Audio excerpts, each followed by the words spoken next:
Hi.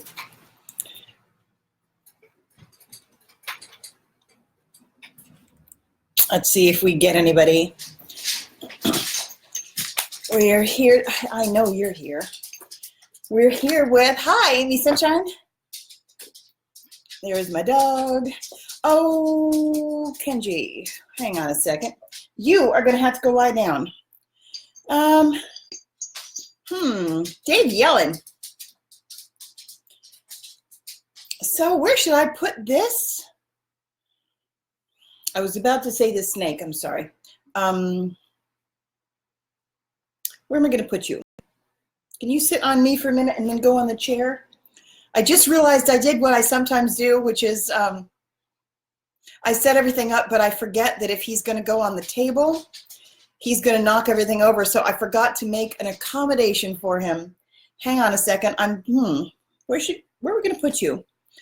Because he's not going to sit on my Leslie Edwards. He's not going to sit on me the whole time. Let me think. Where are we going to put you from? And you're already tangled. Okay. Yeah. Thank you. I am going to put him in my purse. Actually, I'm going to put my purse on the chair so he can go in there because he loves my purse. 1 second. That is true.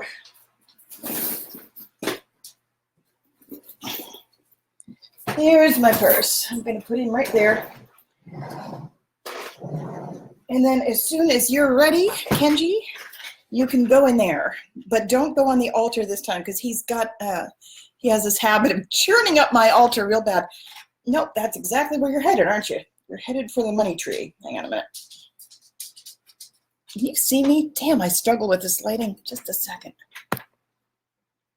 Oh, we have so much information today. One minute. All right.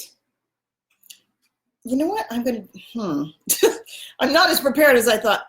You can't be here right now. You have to go lie down. Yep, I know. Sulk all you want. This dog is just way too attached. It's so weird because I spend all this time getting ready and preparing stuff, and then it's like the energy comes in and all of a sudden I'm like uncomfortable in the clothes I'm wearing and I can't stand my hair, and it has nothing to do with looks. It's just all of a sudden the energy changes and everything has to be readjusted. So I'm going to take these beads off as I need them. I'm going to wrap you around my neck for a little bit, and then you can get up in a minute. All right. Yeah, this has to come out now.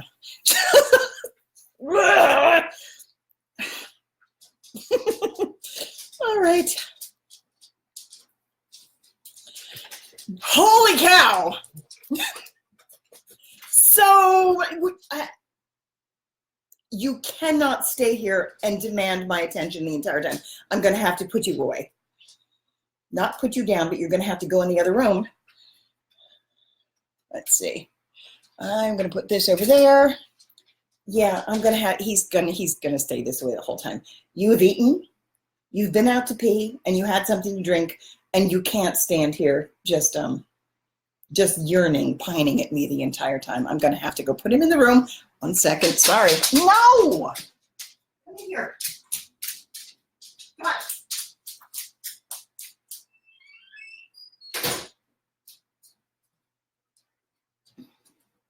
Sorry, that was my scolding voice. He's been out. All necessary accommodations were made. He just wants oh, so fascinating. My nose is running now. All of a sudden. That always happens. It wasn't running until the camera turned on. Put that there. Oh my goodness. Sometimes we live in. I got some, oh my God. So many things have been happening. So already with the head. Oh, Okay, apparently there's going to be more adjustment than I even thought there was going to be. I'm going to put this, you are going to go down there for a minute. There we go. There's the purse. Ta-dum. Yeah, I can feel it. I need to make I can't speak now all of a sudden. There's so much stuff happening. It's just going to take a second. 1 minute. The chair's creaking, so that wasn't there before.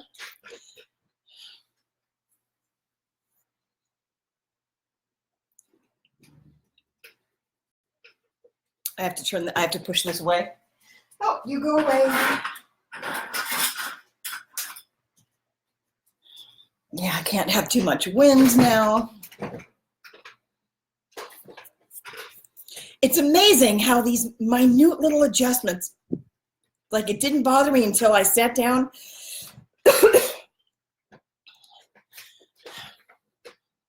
There's a lot of energetic adjustments happening already. And it's so interesting because for the last,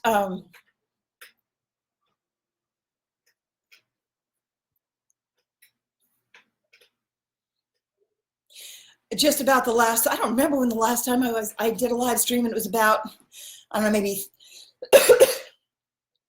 several weeks.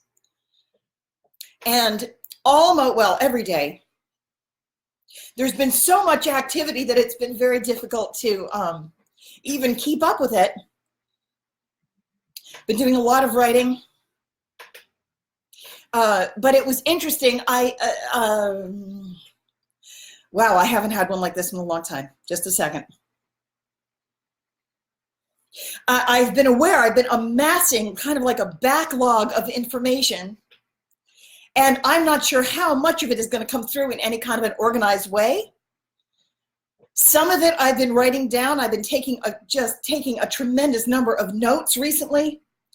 They were giving me information about political strategy and mass migrations. As you know, if you're familiar with my work, I specialize in multidimensional harmonics and mass migrations. Emphasis lately on the mass migrations. Until very recently, for the last 6 years, since 2013, I went into clearing out my own ancestral and personal density crap, karma. I'm still not entirely done with the, we still have a couple of karmic jobs that I'm here to do on the planet. But in 2013, I went back into a lifetime that I had as Joan of Arc, and I've been heavily clearing that. And that's no small issue, because it's a personal, personal karmic crap, yes, but it was also very, very heavy ancestral lineage there as well. So I've been clearing that and clearing for others in a group, because I came down in a construct with other people that looks like a Merkaba. And that's the book that I'm writing. I'm writing several books. I'm not exactly sure how it's all going to organize. The book is going to talk about that. There was a plan that was developed basically to lift the earth from density from a long time ago, because it wasn't going to make the ascension window. Most of humanity wasn't going to make it, like the vast majority. So there was a plan developed with very, very long-term strategy, even though there is no time, and time is a spiral. Nonetheless, we experience things we have a linear experience of time, and there's also time travel. You go back and you make adjustments. And I know all about this plan, and believe it or not, it is possible. There's just a quantity, the sheer quantity of information is just very, very large. And so organizing it becomes a little tricky, because also everything's moving, and it's not like I can stop the job that I'm doing right now to simply focus on that. Although I feel like we're at that juncture now where the time is for me to stop and work solely on the one thing. However, there's so much shit happening. It's been very difficult to do just the one thing, because I know that today the information that was going to come through was about the toroidal field, which is, there's a toroidal field around the earth, and we each also have a personal one, depending on our elevation, our own, not explaining that well, hang on. I wanted to talk about the toroidal field and the way it relates to absolutely everything, the financial system, politics. The voting system is dead. There's no need to vote at all. In the fifth dimension, there is no voting system. If you're still feeding that system, you're contributing more of your energy with your energetic imprint into the third dimensional system, and it's dead. There's absolutely no need to do that whatsoever in the fifth dimension, because you've already voted. There's no documentation, there's no tallying whatsoever. So I'm just kind of wait. There is a change that is imminent. And I know we've been saying this for a really long time. I talk with people every day. Even though a lot of the, not all of them,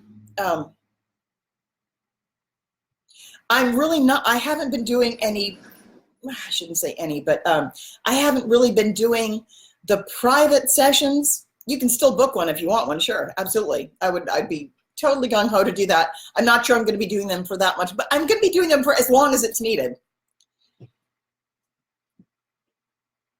But what I do mostly, apart from the writing, is I speak to basically coworkers. We're all doing this job. Most of us are not getting paid for it at all. And I know that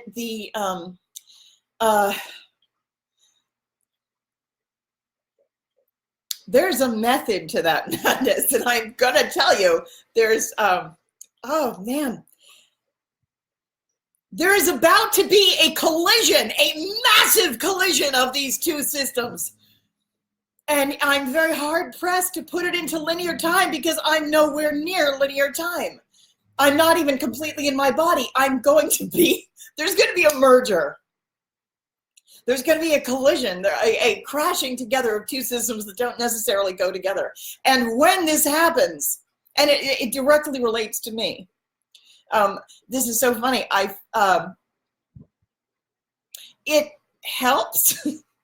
I know I'm very, very disorganized. That's because there's just so much happening, and I'm aware of all of it. And my own toroidal field is really enormous.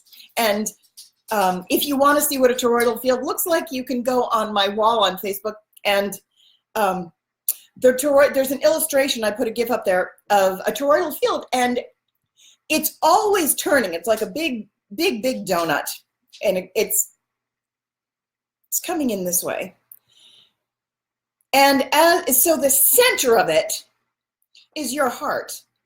Each one of us has one of these things. And multiple too, because it's like we've got the individual one, but then there are also many, many, many layers of it. And so if you've got an enormous one, you are basically, all of these layers interact with everybody else, and every single thing encompasses it. And there are also all of these strata. Where's my, You probably don't actually need this illustration. I'm sure you can imagine it. But it's like this. So we're in this process of stepping up layer by layer by layer. As you go up, oh, I was just about to put that down on Kenji. Hang on. It's like you get less and less dense. You get less matter.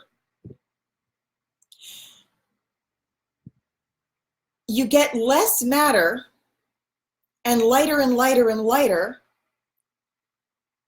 but you can't pull on just one side of a rubber band, so the density is going someplace.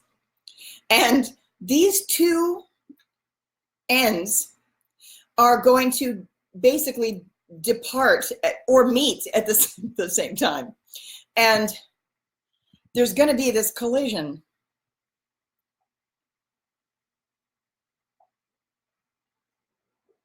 They've been talking to me about this a lot. For those of you who have, how do I organize this material? My God, there's so much of it. One notable thing, so many things have been happening. It's almost like every hour. Number one, I haven't done a live stream in about, I don't know, a couple of weeks, 3 weeks maybe.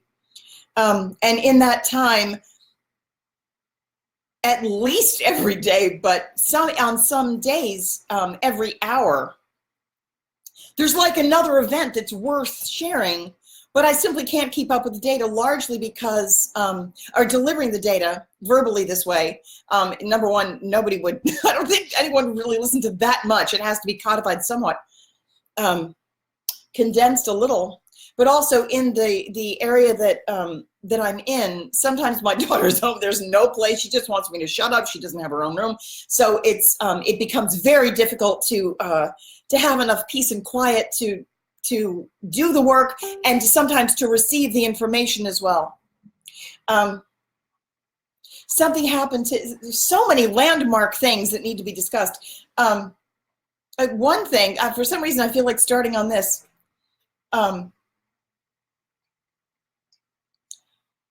You know, if you followed my work before, that I've talked a lot about anagrams, particularly my anagrams, the name of the book, The Ascension Arc, which is supposed to have this global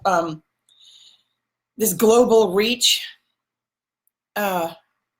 Anagrams are particularly telling because light can be manipulated toward falsity, toward deception. Vibration cannot.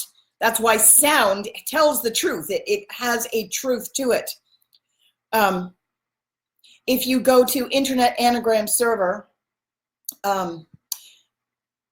you can type in anything, a name or whatever, and it will rearrange it will show you all the variations, all of the anagrams, that all of the letters and the sounds will make, an assortment, a wide variety of other words. And you can look and see whether most of it is positive, what most of it is negative. Very often, if you have a strong life purpose or some very clear characteristic about you, it's definitely going to show up in there. A lot of it sounds like gibberish, but and also not everybody has something that's really, really distinct. Like some people come down here to be. And you might not have a very specific life purpose or life mission. People who do have very specific qualities that are pronounced, it very often shows up in the anagrams. And I was just about to say, I don't mind telling you, except I kind of do mind telling you. I'll be honest about that. In 2015, my guides came in and told me that I needed to change my middle name to Ark, A-R-K, spell it with a K. And it was a choice that I had to make. And I had to step up into the choice and willingly agree to do it. And I did, but then I checked the anagrams and they scared the crap out of me. Because I knew what it meant. There was no doubt at all when I saw that. It comes with a life mission that is so vast and non-negotiable. it was such a huge job that I almost said no. I didn't feel like I really had a choice. You know, it's like if God tells you to do, you got a divine contract, you're going to do it. But it was huge. And I recognized it as such. And I took my time changing my name legally. It was a long process. I'll put it that way. I started it immediately. Like I was prompt for sure. But it's so interesting because I have more, I'll reread this really quick. I won't read the whole thing. But anyway, the point I was trying to make was that I've gone over this material a lot and it's on my blog. I posted some of the more significant, there are a lot of them, really a lot of them, anagrams of my name, because the job that I'm here to do is multi-tiered and really non-negotiable on a lot of different levels. It's not just one thing. It's a huge list of things that come together. It's like I'm a specialist in multi-dimensional harmonics and mass migrations of a populace.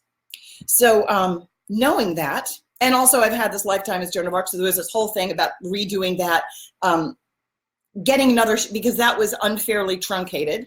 Yes, it was. And I wanted another shot at the actual job because I was crushed that it didn't work, didn't do what we wanted to do.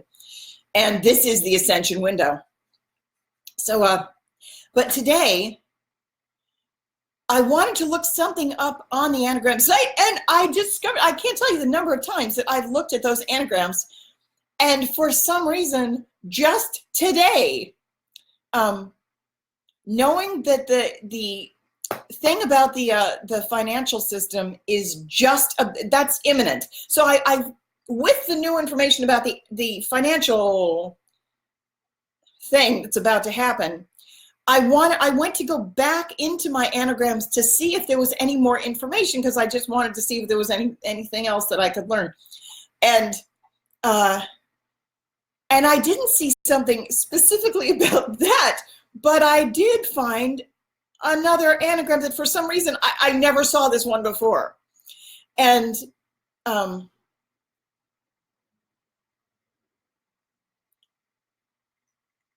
I was thinking all day today about, and so Joan of Arc was very much, and my other past lifetimes too, is Esther and the child aspect of King David. It was all very much Judeo-Christian. And I have felt recently, I have no evidence for this whatsoever, but I don't know, I could be wrong, but I feel somewhere like there's been a field of Buddhism around that I felt like could be connected to my twin flame. It just, there's a field of resonance and I'm feeling it has Buddhism attached to it. I have kind of legs in Hindu a little. I've got, anyway, it just occurred to me today, we're the Muslims. That given the job that we're doing, it doesn't make any sense. I would expect that to be somewhere, I guess. So I was wondering where it was, who's carrying that. And with the financial system, and I know what's about to happen, I was just kind of watching all of the levels of the toroidal field for the planet. I'm watching all of these things and knowing that every level, every single level, no matter where you are, you're about to take a step up into your next highest level of service for you, whatever that is. Because there's an equality of lifting this time. We're stepping away from the savior figure. There's still some populations who are doing more than others. Clearly, the light workers are working harder than the other ones. There are certain groups that are just beginning the purging process. There are certain groups that are heavily in the purging process. They're doing a lot of work, but they don't know it. And then there are certain groups that are doing still more of the heavy lifting. But the savior figures are leaving. And with the strongest singularity of the light leaving, the strongest singularity of the dark is leaving as well. So the entire planet is, anyway, I'm watching this stuff happen. So anyway, I just thought, well, given our soul group, who is carrying, I would expect the Muslims to be like, where's that energy? And so I was looking in my anagrams, and then I found this that I've never found before. Where is it?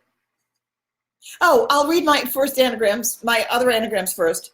A earth-shaking father. So my name is Stephanie R. Kogarth, and an anagram for that is a earth-shaking pother. A pother is a commotion. When I land fully into my physical body, which I'm nowhere near that right now, nowhere near. I'm in it as much as I can get without assistance. I actually need my twin to help anchor me into the physical form, because otherwise I can't do it. Like a great big Macy's Thanksgiving Day parade balloon that's whipping around in space. There's something about there's something coming in that makes that all boom. It's going to come down. I'm going to land. They've already told me that I'm going to land really, really, really hard. Not in a violent way, but in a, like, I'm going to land and it's going to have a colossal impact. I've known that for a really long time, which is why an anagram of my name is a earth-shaking pother. There's something about me that's very terrain-based, and it's not just me. It's also it's the group that we came down in. Although some of us have been far more active than others. A earth-shaking her top. A earth shaking the pro, a earth shaking her opt, because I had a choice this time. A orphanage thresh kit. That's because there are no orphans actually, and I'm not willing to have them anymore. It's kind of an all-inclusive, all come home to mama.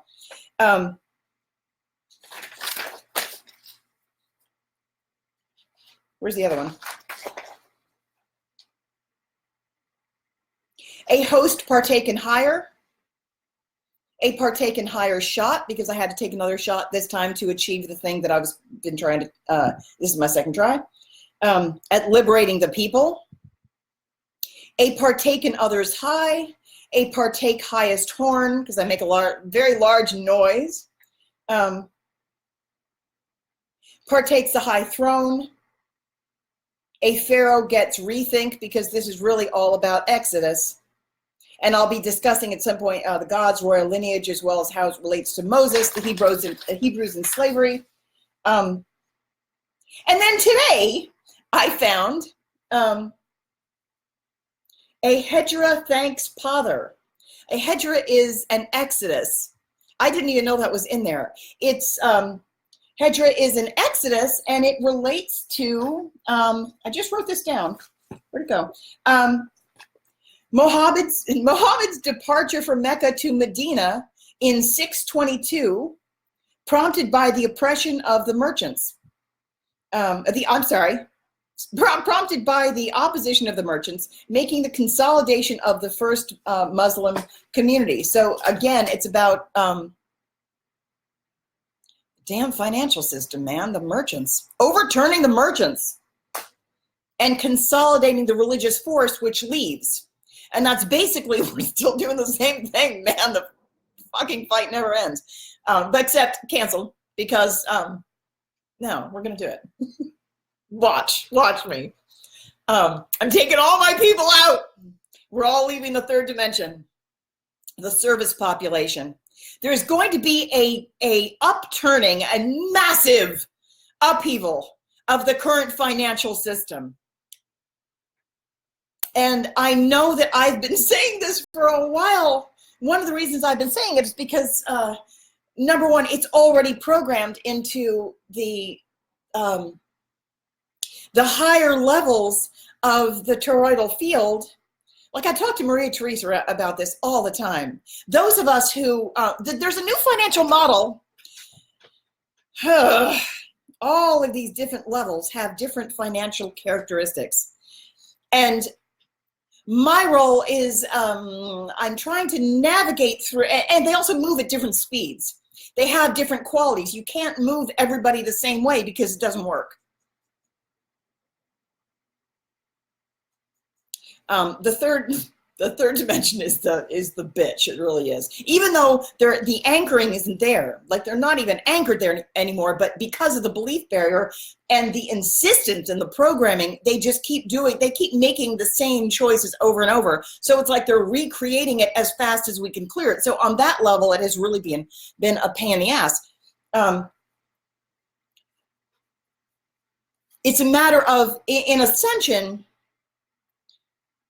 we're trying to get everybody up to just the next level and take a fucking step. So those of us who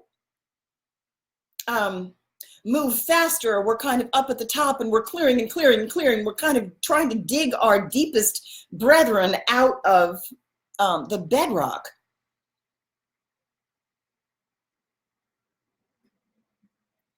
And it's hard to do. And there are, I won't lie to you, there are absolutely going to be some casualties, but it's important to really choose your mindset as to how you look at this too, because it's not about saving the stuff. It's not about saving the stuff. A lot of the stuff that is keeping the lower level from making the soul development progress has to go. So a lot of them are going to be, I'm watching this thing and I'm like, it becomes such a dicey thing to talk about. Because on one, well, it becomes a very dicey thing to talk about, because if you're at the level where, if you're at a high level where you have instant manifestation, you have to watch your words very, very carefully, because you've got instant manifestation. So from that level, I can't look down. I need to be at that high level to get the overview, to see what's happening. But then from that level, I can't talk about it. I have to come all the way down to have a way of speaking about it that won't manifest instantly, if that makes any sense. So we have to do both of these things. There is a mechanism that we've put in place by which the communication is happening, but all of the pieces are not fully together. It's going to be a lot easier, and I'm the mouthpiece. Like, I have to be where I have to be right now. A lot of the information, so we've got people in the energetic construct that we put in place to lift the planet. And I know that there are people that say, the people don't need to be saved. There's no victimization. There's no victimization on some levels. In the third dimension, there has been a lot of victimization.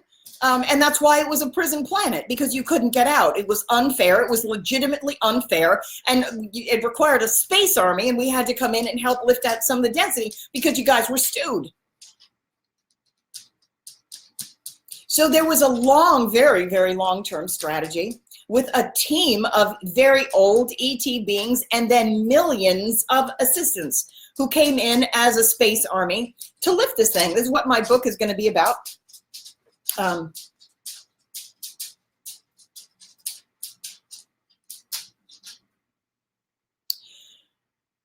There was an energetic construct built, and it runs through me. It runs through, I don't know if I'm allowed to talk about it. I don't know if he wants me to talk about this or not. I don't want to overstep. I'm trying not to overstep.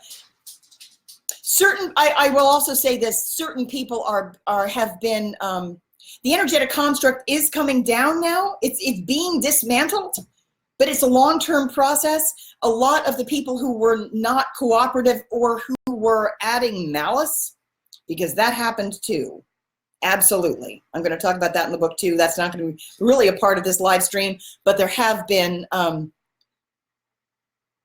there had to be also at the time. So the energetic construct, when it was first assembled, oh God, I can't even say that. Hang on a minute. Opposites always exist. So it's like what's true on one level is not true on another. it becomes a very difficult thing to talk about, because it seems like you want it to be straightforward, especially people in the third dimension who need the information. They may not be ready for the information, but they need the information. But it becomes a very difficult thing to talk about, because there is a divine paradox and opposites are both happening at the same time. What's true on one level is not true up here. And that whole construct, that whole idea has to be infused into, in order to lift up the dominant mindset that keeps reestablishing the old, the old prison matrix.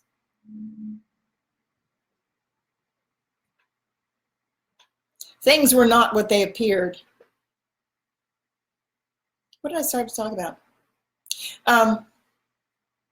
Yeah, so I'm not certain. In the Joan of Arc lifetime, that wasn't the first time we've used the energetic construct. It would be what it was. We would come together as a team, and we would, for specific pivotal points in throughout like human history. When something was ready to be tweaked, we'd kind of land in a group within an energetic construct that was inescapable for the time that we were there, with particular components to do a specific job for that. And it always has a, it's designed to put something into the populace, usually by story, because we're trying to get past the belief barrier. So into the storylines, into the movies, into the anything literary, verbal storytelling, we're trying to get in there, because we have to get into mass consciousness. We're trying to reach a 100th monkey tipping point. But you can't, when people think they know, they're, when they're so closed-minded and they're so certain that they already know, if you went in there and tried to tell them something different, they're just going to block it out and say, no, no, no, it's not true. So you go in, energy takes the path of least resistance. So we're trying to get in there by way of stories and movies and something where it's a little, and it's not always malevolent. There's sometimes there's this idea that that it's all malevolent, and it's really not all malevolent. It's equal. The dark side uses that that method, and the light side uses it absolutely just as much, and both sides work to your benefit. So pay attention to what you choose to watch, because what both sides do, your preferences, if you're a sleeper, this really isn't what I had intended to talk about, but if you are a sleeper and you are just kind of a mindless sheep and you just want to be entertained, and you put on the television, your choice is an indication of your vibrational frequency. So by the law of attraction, vibrational drift, you're going to gravitate towards certain things more than others. What you refuse to watch says as much about you as what you gravitate toward. And that's not an unfair strategy. That actually has worked very, very well.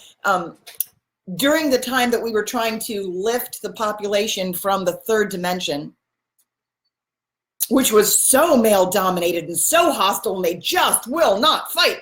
Stop fighting. Everything is a fight. They don't know how to stop it.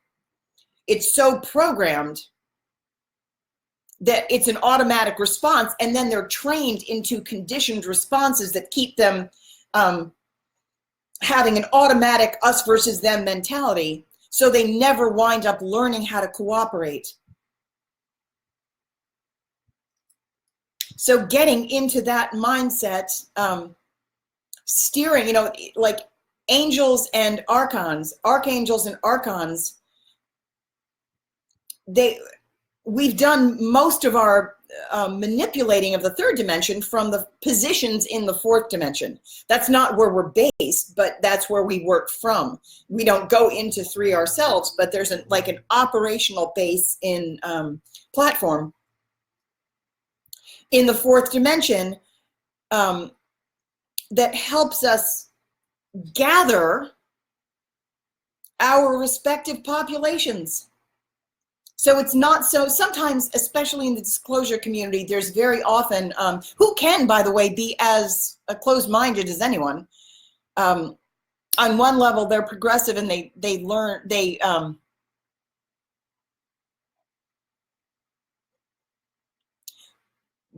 found some things out before the rest of the population in 3. But, and I know I'm speaking generalizations, but often their responses are as warlike as it's all about, you know, them. They're living in an enemy mentality, and when they get the confirmation that this thing has happened, they're happy that they scored a victory. You know, see, we scored a victory over, I told you that was true. I told you there was a cabal. I told you there was pedophiles in the whatever. It becomes very adversarial again. So what they're doing when there's a very conquering mentality. There's a trying to win us over them. You can't have that and still go up. You have to change it. That can be the only place where that is appropriate is actually in the third dimension when you're doing the purging work. When you're doing the purging work, you need to be able to verbalize all the crap. But if that's what you're doing, you're automatically going to be down at a lower level. That's the only place that can take place. You can't take accusations and fear and anger into the fifth dimension where accusations and fear and anger and blame, etc., don't even exist. So there's a reason that even, you know, a lot of powerful light workers are in 3 also. This is where the work needs to be done often. Well, needs to be done everywhere. Because it is spiritual warfare. There is spiritual warfare. And love and light, sometimes for a certain group of light workers, but it's appropriate for, you know, your development. There's a time when, I remember this stage in my development where it was just love and light all the time, and I was like proud of it.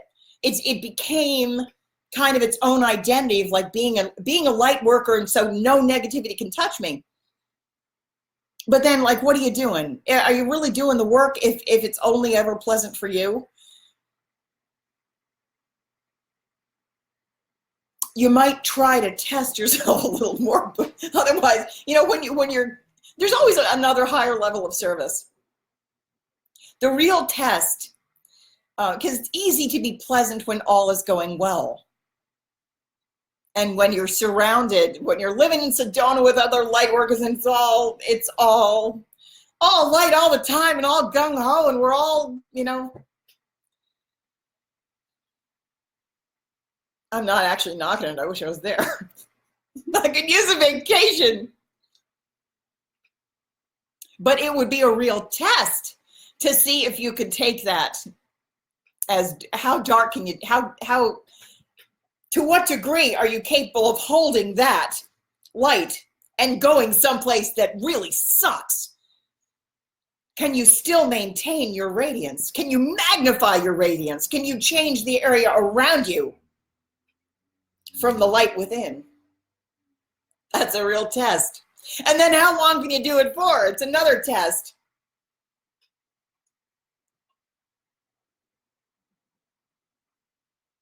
By the way, this is off topic. Everything I say is off topic. Nothing is linear. I almost called it a pet peeve. It's not really a pet peeve. It's just something that it's a private chuckle. I'll say that. It's a private chuckle. I laugh about this all the time. You know how people say, I protect myself with a bubble of white light? You can't, any darkness that you would actually have to worry about, like there is such thing as dark attack. That's why there's spiritual warfare. And anything that comes at you, anything you meet,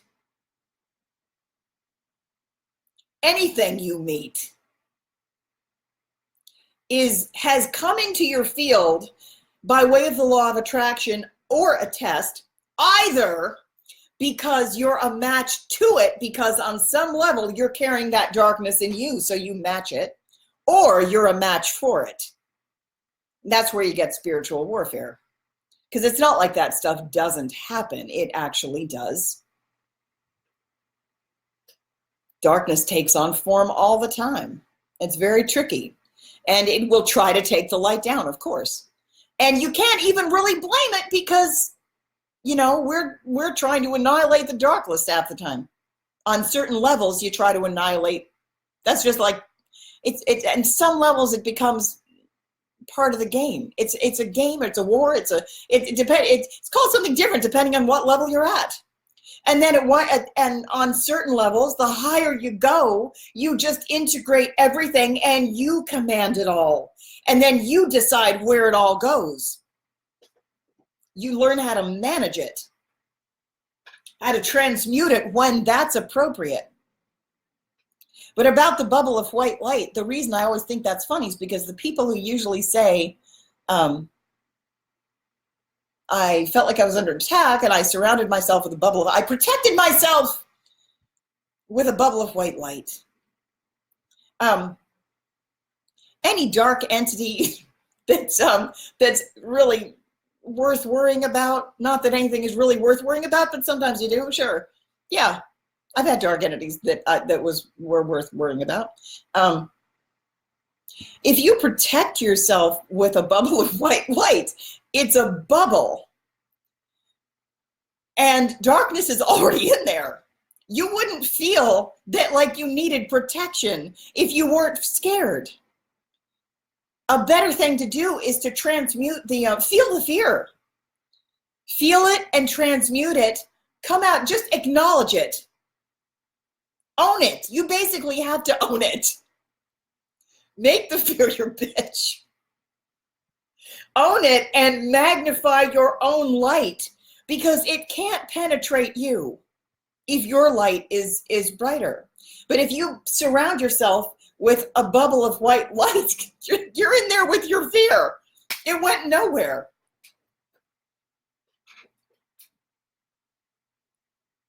You can call on like Archangel Michael or, there are all of those tricks. A regular practice of transmutation is a real good idea.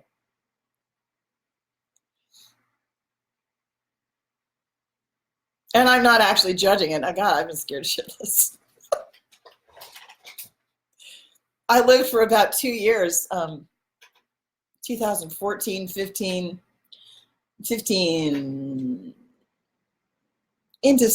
probably into 16, with there was a black mass in my bedroom that I could see. I mean, and other people could see it too. It wasn't just me. It was huge. It was like a black rain cloud, and it was in the corner of my bedroom, outside my, right above my mirror in the corner. And it was there all the time. It never moved. And it was hovering. That's not at all what I wanted to talk about. I was still going to talk about the Toroidal Field. But this thing was so dark and so malevolent. And it's kind of like I just had to learn. I didn't even know how to approach it because I didn't want to acknowledge it. Fight it. If you fight it, you're going to make it stronger because you're giving it your attention. You're giving it your energy by interacting with it. So I had to just live with it until it dissipated. And it was really difficult to live with. And I wasn't the only one who knew about it. My business partner at the time called me at 7:30 in the morning one time, and she said she had a dream where her dead mother had come to her in a dream and told her that I had a black mass in my bedroom that was very threatening to me. And I hadn't said anything to Sarah about it up until then because I didn't want to make it work. I didn't want to acknowledge. I knew it was there. It wasn't like I was ignoring it, but I was choosing not to feed it. And I knew better than to go after it because that's going to make it stronger. It's just going to take another form, or even if I got it to go away, it would just go do something else. So at least it was doing something. I knew what it was. And so it's like living with a gigantic tarantula and you're just like, okay, I sleep in this corner, you're over there, and I see you. I chose to experience it as a good exercise, and not the first time that I've been in worse situations. Lots. Fuck you. And it eventually softened and began to fade a little bit, and eventually, about 3 years later, it was gone, and now it's not there anymore at all. In fact, that's where it's funny. I never even thought about that until now. That's where that's my prosperity corner. And now my prosperity fountain is there, and and like I had religious paraphernalia there too. It's not like it's not like I didn't light the candles and do all of that stuff. I did. But my friend had called, and she said, Mom said you've got this thing in your bedroom. And she also told me at that time, her mother had said to her, I was trying to get buy a school at the time, Anna Divine. And her mother, her dead mother, in her dream, said to her, make sure Stephanie doesn't drop that. Make sure she doesn't drop it, because it's the only thing keeping her alive. And she called me at 7. This is somebody who never woke up. She didn't wake up until like 4 in the afternoon. And she called me at 7:30 in the morning, and I thought like, oh my God, there's a medical emergency.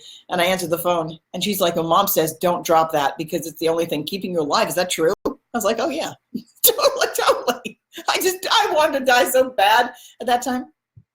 Anyway, so there's something coming in. So once again, this is not at all what I was going to talk about. Taurus ring, toroidal field. I want to talk about the voting system. I did want to hold these up. This is singing quartz. Not all quartz does this. Hear that? This is singing quartz.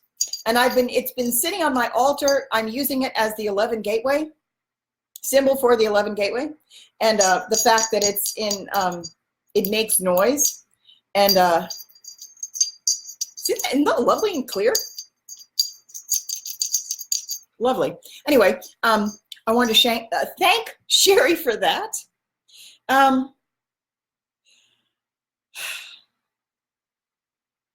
When these live streams happen, I've got this list, and it's not even just a list too. It's a whole, like this, half this pad is full. I've got this list with more stuff on it. And I've got this list and all of this stuff written down too. And all of this wants to be discussed. And yet, when I sit down, it's better than it used to be. But it also varies depending on what comes in. Half of it is channeling. I know they're checking the connections today. That's one thing. Because here's what the toroidal field. We're preparing. We're in this phenomenal preparation stage, right? And what it really is, we've had a very masculine dominated planet. You know that for a while I've been focusing very much on the financial network. The financial system, as it currently stands, is fucked. It's not going to be this way. There is actually a fifth dimensional feminine-based financial network that actually functions properly, feeds all the people. It is not transactional. Yeah, here we go. Energy's coming in. My legs are going, yeah. We're in a preparation stage now, because when it runs, it's really gonna run. We're in an advantageous position. You wouldn't think so, because so many of us have been bitching about the fact that we've got no money. We've got no money. Those of us who have been unplugged from, for those of us who have left the third dimension, Nothing in 3D is working for us anymore, nor should it. Which brings me back to the toroidal field. The problem that I'm having in this discussion is that it's all like this moving Venn diagram, and all of the topics of conversation,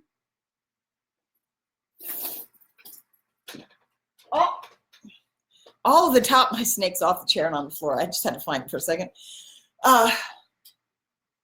All of the topics of conversation link back toward one another. And so I wind up wanting to give you background information. And it's difficult to organize, particularly when everything's moving. And during the whole time that I'm talking, I'm feeling the energy of all of you. And I'm also, my antenna, my energetic antenna, is so vast on so many levels that there's incoming information and transmutation going on the entire time. Also, you know that I'm delivering an energetic transmission. So if you've tuned in, you're getting an upgrade right now. Okay, there he goes. I'm just going to let him be there for a minute. I hope he comes out the other side. He's behind the bookcase. The reason oh, how do I want to say this? Okay, let me, damn, I want to get back to the voting system.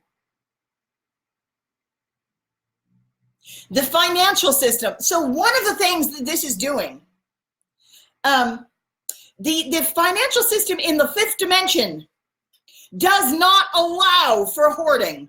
It doesn't allow for it. You can't do it.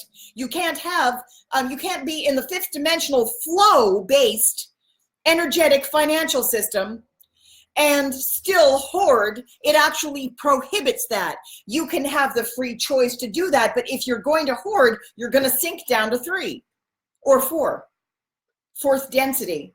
The financial system that allows for hoarding is lower. The financial system that is already operational feeds everything from a feminine perspective of platform of constant flow, constant free exchange for every party. No one starves, but everyone serves equally. The platform of service is paramount, it's essential, it's required, and it's non-negotiable. In order to get up to the 5th dimension, you must absolutely pass through the 11 gateway. So, oh, this material, I'm having a hard time organizing it. All of these systems are running, they're operating in different strata. Each level, and again, it's not about hierarchy. There is the kind of an operational hierarchy. That each level has a different operating platform, a different system. Inequality happens at 3 because there's duality, and there's the experience. You have the experience of being separate. If you experienced the homeless person, if you actually had that experience, it would be impossible really to have a sandwich and not give half away to the other half of you. If the recognition were actually as strong as it needs to be in order to rise. So the whole idea of twin flames and divine partnerships, knowing, really experiencing another being as a part of you, requires non-negotiable equality. This is why, oh, I really have a lot to say about this. All of these topics are so intertwined. Social justice, social equality, financial equality.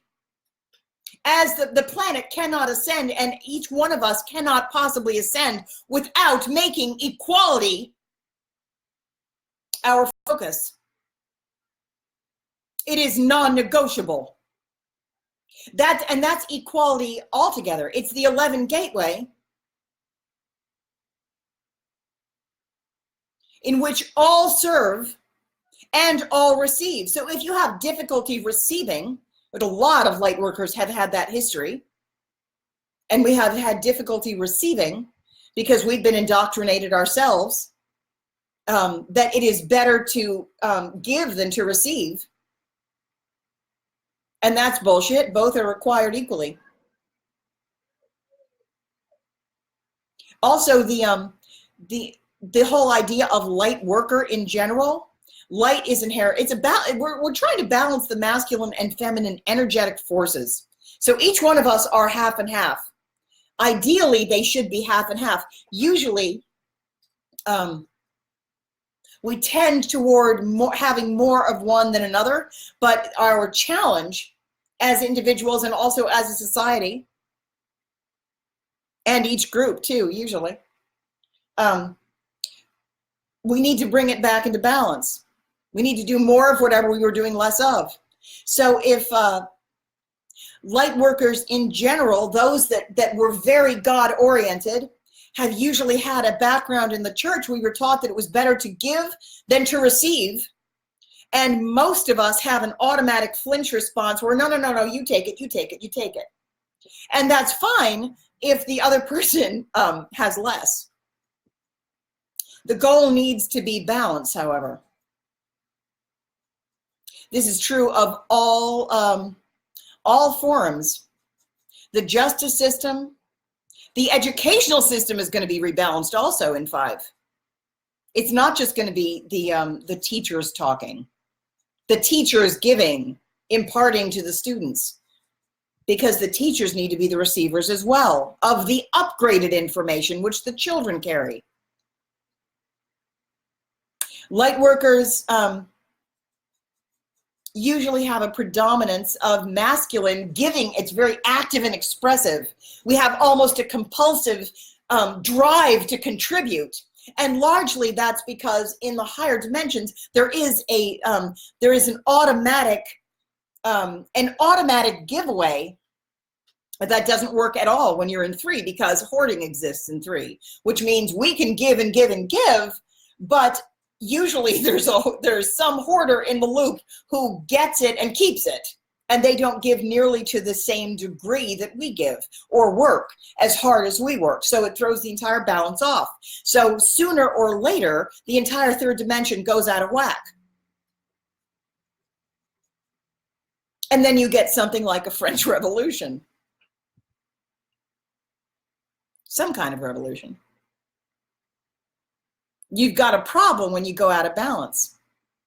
And even the idea of light itself is the masculine force in 3, in the third dimension.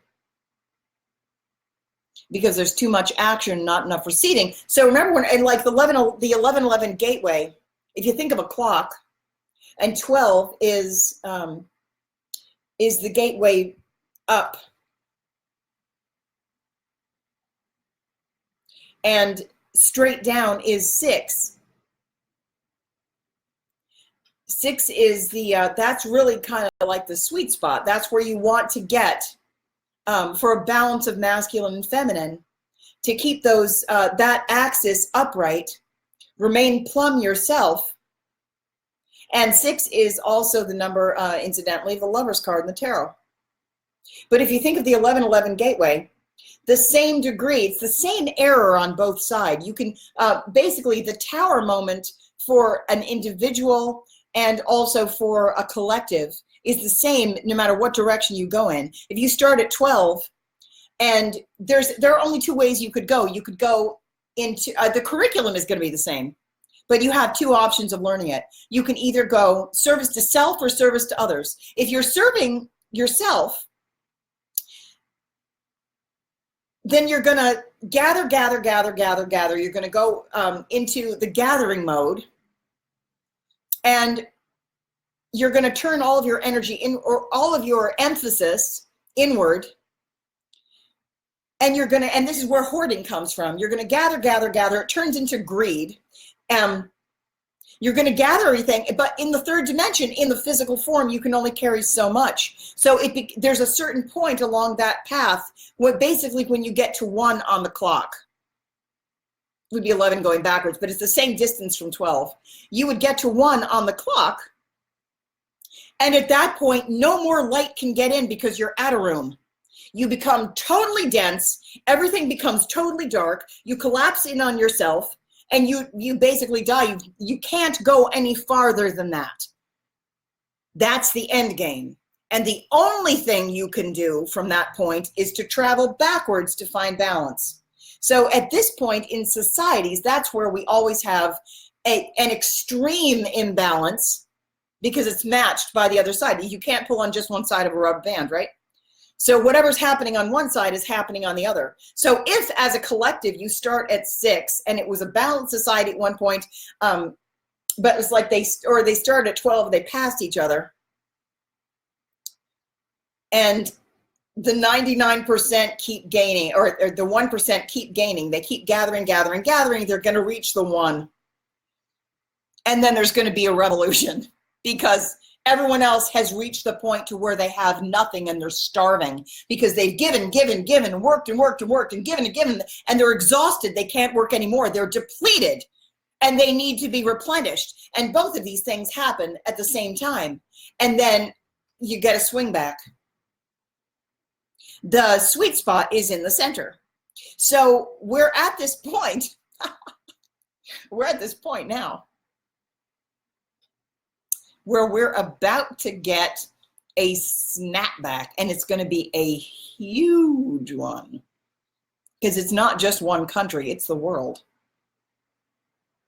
There's going to be a redistribution, but it's going to be and I'll tell you what, one of the reasons too, the way it's going to happen, because and there are a lot of levels that this works on.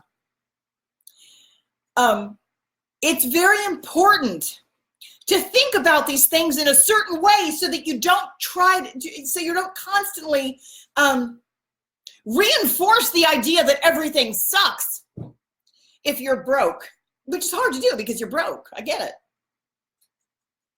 But it's also really important to view the vacuum as exactly the asset that we wanted, which is absolutely true because nature abhors a vacuum. So what we're doing, actually, what's happening now, we're in such a phenomenal galactic period of time. So many cycles. I'm like, today is what date? Is it day 2? Was it 2 days ago? Maybe so. I think it's 2 days ago was the day at a time. And then, right? I think yesterday was day 1 of the galactic new year. Wasn't that day 1? And then so today's 2, day 2, the galactic new year, if I'm not mistaken. So what the energetic platform that we create is vital now because energy creates form. Energy creates form. Form itself is already created, and when you experience a form or a circumstance, all of your power is reduced to mere response. How you respond to something is going to change the manifestation that comes in by way of your toroidal field. So how you act, how you perceive things matters. So here's why. And it also, it's directly relevant to where you go. There is no external force that is telling it's going to judge you and say you were bad, you're going down. That's not what happens. What happens is that, and this is where people get really terrified too, because you realize that your destiny is actually in your own hands. You're like, oh shit, I have no idea how this works, which is true because we're not taught this. In fact, this information has been suppressed for millennia. You know why? Because they didn't want you to have any damn power. The church, there are dark forces who wanted to contain the light. The reason there's so much darkness in the organization, the institution of the church, was because Christ was there too. The light was there, was It was an organization that formed around Christ, like the frame that, like the frame of the window. The light's getting in that way, so we're going to try to define it and force it into this thing, which can only happen for so long. And the reason the organization of the church became so dark, and so it's important before you judge it and jump to accusation. I'm off on a tangent, but it's true. And I'm not saying it's a good thing, like, oh, just let them buy it. That's not what I'm saying. But there are certain places, certain realms where dark and light exist in equal measure in the third dimension. It's really important to know, it's really important not to give your own personal portion of power away to an external organization that is the dark confinement system.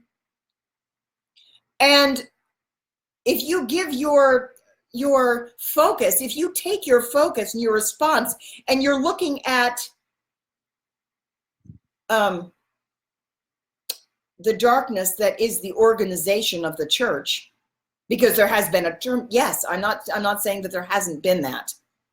The pedophilia, the oppression of women, the Inquisition, the burning of Joan of Arc and millions of witches, or accused witches, or whoever, everyone else they tortured in the name of Christ.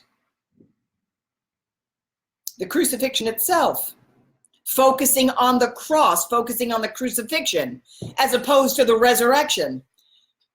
That'll be a lecture sometime. Positioning the churches on the ley lines of the earth so that all of that anguish energy and control energy went into the body of the earth. That's not cool. I'm not saying that it didn't exist. Of course it has existed. But there is also a mechanism by which you're rooted out. There's a purging process that happens. So this is where the spiritual warriors go. And you can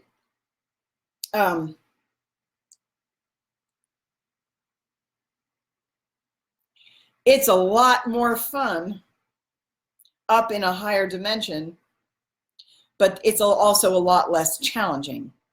So if you are a spiritual mega athlete and you really want to challenge yourself, or even if you don't want to challenge yourself, your kids are down there. Your kids are being oppressed. Your kids are in cages.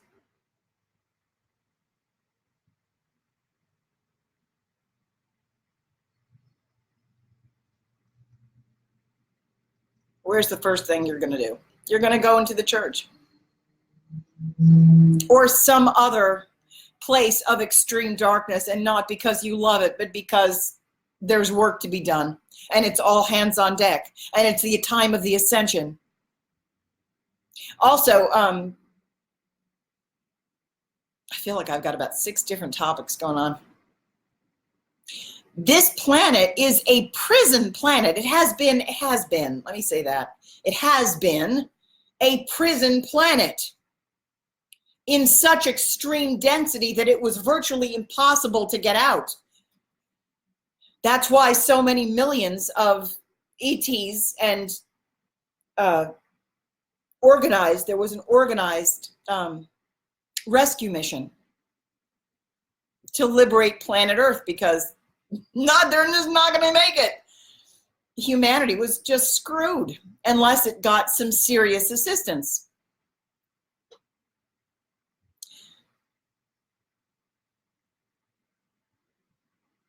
I started to say, just to give some of you peace of mind, because it's just crossed my mind. This is not at all limited to human beings. The farming practices, the factory farms that I want to, I'm not really going to go into it, but there also the children in cages, that really crossed my mind the other day, because I think about that so much. You know how, I shouldn't use this as an example because I really didn't follow the story. I should probably really know what I'm talking about before I even mentioned it, but now that it's too late. Was it a Boy Scout troop in, was it Thailand, who were trapped underground, and then they had to have, and their whoever the adult they were trapped with had been a monk?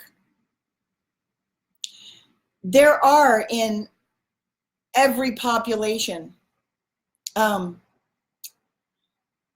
warriors of these light warriors that will go down, and a lot of walk-ins too. The whole walk-in idea is something that I'm really gonna, man, this is gonna be like an 8-hour live stream. There are souls who agree, who are actually very eager to take roles to alleviate this suffering. So, and I'm not saying I can say this from personal experience without any question at all, because I was one of them too. I have complained that, you know, the whole Joan of Arc job was a beast and remains a beast. 600 years ago, it's still kicking. Just got worse. But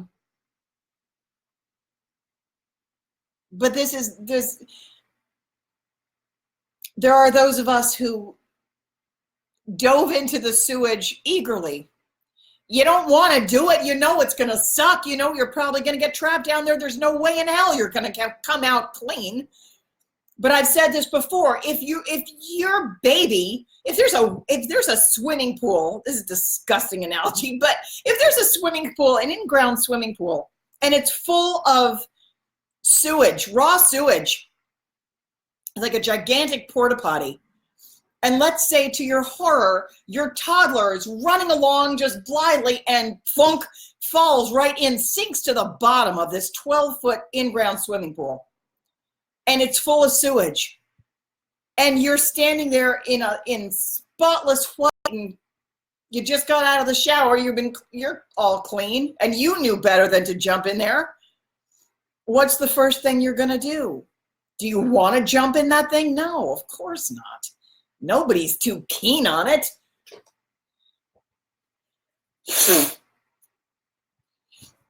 Any parent, anyone who loves that baby, the first thing you're going to do is dive in. And we all are here for that reason. So I will tell you regarding the I have put feelers into that population. Is it happy? No, of course not. It's an anguish. I was in prison too. That's something I really feel a lot. I was in prison as a child. I know what parent-child separation is like. And they're not allowed to touch each other. And I will tell you that those souls in the children's bodies, various degrees of light workers. There are a lot of souls in there who are either purging karma there, because it has to be felt to be released. And this is why it's it's like you can't just puncture the thing and have it flow out, because then it's going to go someplace. It would be the same degree of darkness, but it has to go somewhere. So it has to be transmuted. Darkness has two things that it can do. If you're gonna work with a degree of darkness, and let's say a certain quantity, it can do one of two things. It can either be transmuted by being felt. You're going to have to feel and experience the whole thing so that you transform it and make a different choice toward the light. And that's why so many of us, the great light warriors, are coming down and suffering so much. We want to see what's the greatest amount of this crap that we can get rid of in one trip. Don't make me go out to the groceries to pick the groceries from the car. More than one. I'm going to see how many of the grocery bags can I carry in one trip. It's going to cut off all the circulation in my arms, but you know, I'm a big fat mama and I'm going to pick up all of it and carry it all into the house, or as much as I can do, because I don't want to have to come back down here. I'm going to do it once. A lot of us did that. We said, how much can I lift this time? I'm going to go down in one vessel. And if it kills me, maybe I'll take my spirit out and I'll go into another vessel as the spirit vacates. That's actually happening quite a bit. And it's happening a lot with children as well. The whole idea of walk-ins is something I'm going to wind up talking about. The reason so many of us are suffering so much is because this is the end. It is the end times. It's the end of the old world and it's the beginning of the new one, but we've got to make it. We've got to transform it. It doesn't happen by some external source going ping. And sometimes it does. It can. I've had to experience that too. It becomes difficult stuff to talk about because almost everything happens. Almost everything happens somewhere. Sometimes it's a matter of it's hard to talk about. When and where are kind of interchangeable. And then there are also all, parallel lifetimes, parallel timelines, and that's all interesting stuff. But the whole idea of walk-ins, with darkness, you can transmute what is willing to be transmuted. There are some dark forces who are dark by choice, and they, no matter how much you feel they want to be dark, and you have to allow them to have that choice. And really, you do have to allow them to have it. You can't inflict a set of rules on. There can't be one set of rules for you and one set of rules for another. That's another thing. It's like there are certain levels, level by level. The rules do change level by level, but overall, there can't be one set of rules for light and another set of rules for dark. If there's free choice, there's free choice. So you have to have, and you can't, here's the thing, like I was on Council of Balance, which I've talked about, and I'll talk about it again some other time, but I was on a Council of Balance, which was put in place at the time of the Joan of Arc lifetime to, before that, whatever. The job of the Council of Balance was to manage the distribution of dark and light forces on the third dimensional Earth. So we would maneuver, it's a little bit like a chess game. We would maneuver how much dark could go in a particular location based on, and how much light, like I was an advocate for a light, and I was just usually always playing that role. But even on the Council of Balance, even though you have a side that you're kind of the advocate for, the overall balance is the same. The overall goal is the balance, absolutely, because the goal is the 11 gateway, which is balance. So you can't let lopsidedness happen. And that was understood very clearly by the dark side, the advocates for the dark side too. There were 6 of them and 6 of us. So we watch what they're doing. You can't tell the other side that they cannot exist. You can maneuver your side to balance there. You can do counter maneuvers, but that's the limitation of your right. And we know that as well as they do. They can't annihilate us. There's going to, in the third dimension, it's going to be equal measure. In the fifth dimension, it's much more light, and it's light. But then there are other places where it's all dark, and that's appropriate too. Again, it's about distribution and how much is allowed where.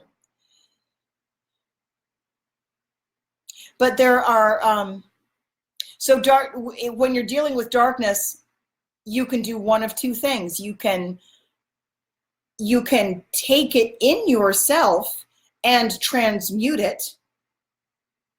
And in order to transmute it, you have to pick it up. You have to experience it and process it and be the filter. So that's why so many of us picked up very difficult lifetimes, or we have, for this particular time in history, in order to clear as much of the darkness as possible in one lifetime, or in the given window. It's like all hands on deck. So you'll have a dark experience, and a lot of we have to clear the ancestry too. So we incarnate into these dark lineages, or lineages that have just like ridiculous problems that were never, ever, ever resolved. You know, you've got alcoholism for 10 generations that was never, or you've got, you know, incest and all sorts of things, family problems that were never dealt with, felt, and learned from, so that the new pattern is what's passed on. Then you've got these generational curses. There are even generational curses. I remember that time when I didn't believe in curses, and now I know better, unfortunately. There are generational patterns where you just got the same freaking fractal, and every single time, instead of being resolved and changed and moved over, it's reinforced with every single, so it's getting stronger instead of worse, instead of better. Instead of getting healed, these things very often have just built momentum, so now it's just even worse and even worse. And this is why it became a prison planet, because nothing is getting resolved. There are a lot of reasons why it became a prison planet, but it was basically all hands on deck. And that's why the call went out to the universe. Really strong light warriors are needed, because Earth isn't going to make it. This is the last chance. We're entering into this area where we're being hit by the gamma rays. And if we're carrying this amount of density, it ain't no way. You're going to get, 10 people ascending and that's it, or something. But now it's much better. However, so now we're in a different place in the process. Oh, back to really quick though. Back to the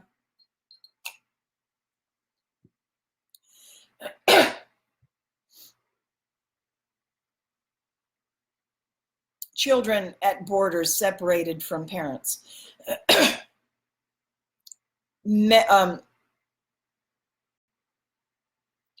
Obviously, I am not discounting at all the level of misery on both sides. The amount of anguish is extreme. Therefore, the amount of service is that much greater. There are light warriors of such caliber who came in to volunteer to do that job, knowing that it was going to be the focus of the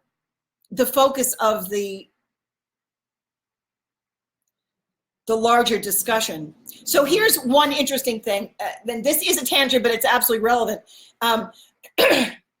So you've got, I just want you to consider for a while what the way that purge is working, because the purging process as a collective, and this is my specialty, getting the collective to rise when so many people aren't really taking, probably none of you are among the people I'm talking about, but there are a lot of people who won't take really serious action. They won't really make a sacrifice or take something very seriously until they have a direct experience of it. So the question is, in the collective, how bad does it need to be before you start to feel for your brethren? That's really the question. And we are watching this collective purge in action. We're very much in the third, we're not even attached to the third dimension anymore, but the population that is having a third dimensional experience And again, it's not even a singular thing. Like there are multiple levels of the third dimensional experience before you even go to 4. But if I'm looking at the third dimensional layer of the cake,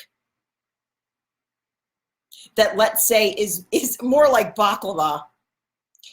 You've got a cake that's made of layers of baklava because you've got all of these different strata within the third dimension that is still, and they're moving. They're definitely moving. The reason they're moving is because so much is being felt and processed. Because things had to get that bad before the mass population really gave a shit enough to care. How much is it going to take before your heart breaks open? We're still not there. The vast majority of the, people are upset, but they're not moved to enough action. Even though I've really noticed this. A lot of the people, and I don't watch news, so I really shouldn't say I really follow this because I don't. What I know is true of me is that my guides and things are going to come into my experience that's just what I need to know. Like I set that as a rule. I established that as a rule. I'm going to go about my business, and anything that I need to know is going to show me exactly what I need to know to keep doing my own job. But it's kind of like on a need-to-know basis.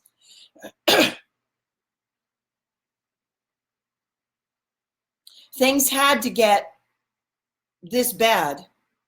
Basically, it's just the cusp of a Holocaust and going down. And there is going to be a big break. There's basically the populations, the groups, the various groups, demographics in the third dimension, which takes us back into the financial system because again, I am speaking in generalities because I'm dealing with group energies, not individuals.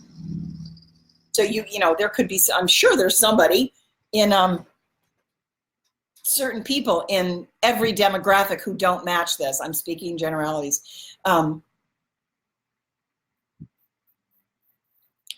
Those who are the most trapped in the third dimension are the ones who feel like it works for them, and they don't want to let go of the position of privilege. So they keep reinforcing it over and over because it just didn't get that bad for them.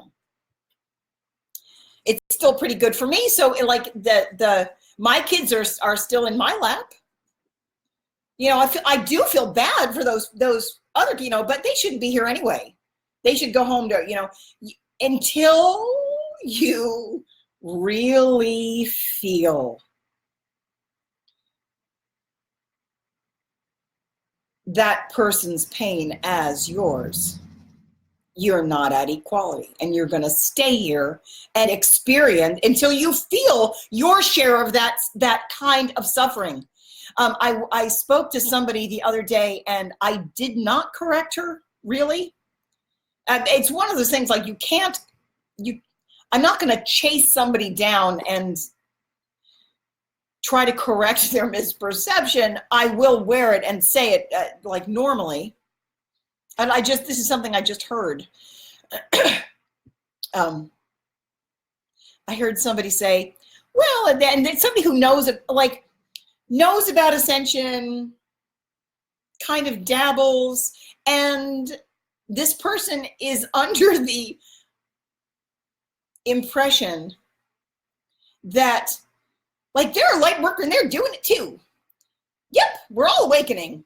And on some level, yeah, you're all awakening, but until you actually are experiencing it as a profound process, until you're actually departing from the level you were at previously, it's like you're not really there until you have actually begun the step-up process, which is a process of loss. You're saying goodbye to your old self.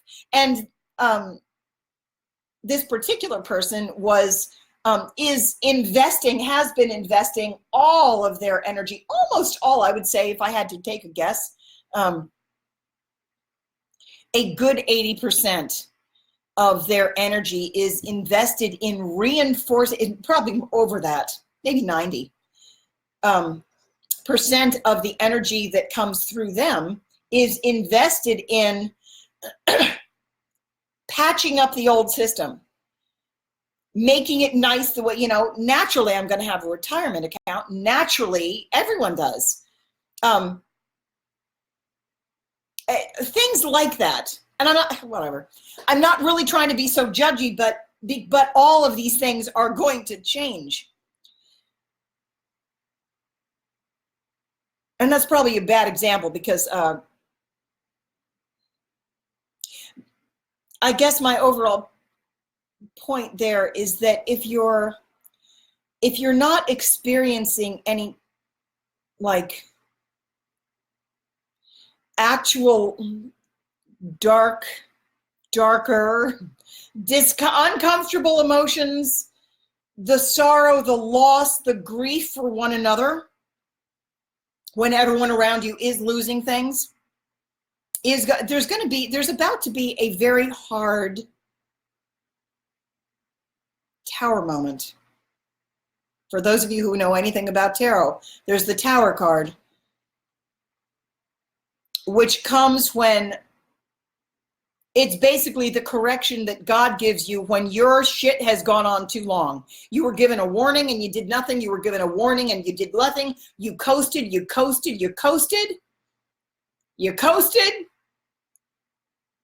You coasted. You're like, how long can I get away with this? Maybe just a little bit more. And then there comes a point where it doesn't work anymore. You needed to make the correction when you first heard it. And there's going to be a rapid correction back that's going to bring you right down to where you actually needed to be. So for, that's not, so the Tower moment that I'm watching in the larger toroidal field, and I really have to talk about the voting process, the way the toroidal field works, and why it's affecting the finances and absolutely affecting the voting system. And you do not have to vote because the voting is already done. I'm going to get to that in a second. The Tower moment that I have been watching coming in, it's in the toroidal field, which starts at, it's like a great big donut, and in the center, you bring it through your own heart and your own experience. And it manifests into form by virtue of how you experience it, what your reaction is, and your own intention. So you're already voting because all of your energy that, I guess I'm talking about this now, all of your energy, you yourself have a specific energetic signature that is like a fingerprint, and it's nobody else, no other being ever has your exact imprint. All of the energy that passes through you is imprinted. It's kind of like going through a membrane that bears your particular energetic signature. And it is radiated out through your toroidal field. Basically, it's like your aura, except it's not really your aura. It's your toroidal field. And everybody's toroidal fields interact. They all merge and they overlap, and all this energy it's gathering information. It's an informational field. And it's like an onion, and it goes in and in and in. Anyway, the higher up you go in dimension, the vaster your toroidal field is. So if you're someone like a Christ figure, your toroidal field is like the size of the globe. And you know, everything that passes through you is corrected. If you're doing anything right, it's brought back into alignment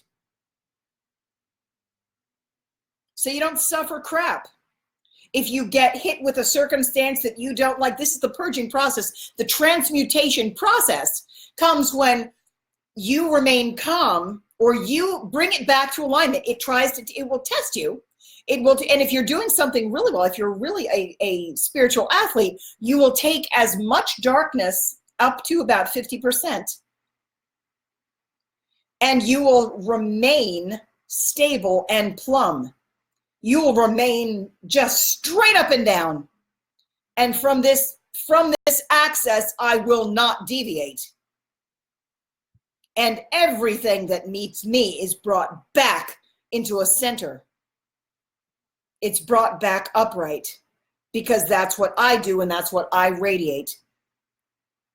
So the dark, if you are brought back into dark, if you engulf a lot of darkness, you're like you're hit with a wave, let's say from the collective, because that happens to me a lot. I'll be hit, I'll pick up, there'll be something that will happen in the collective, and I will feel all of it.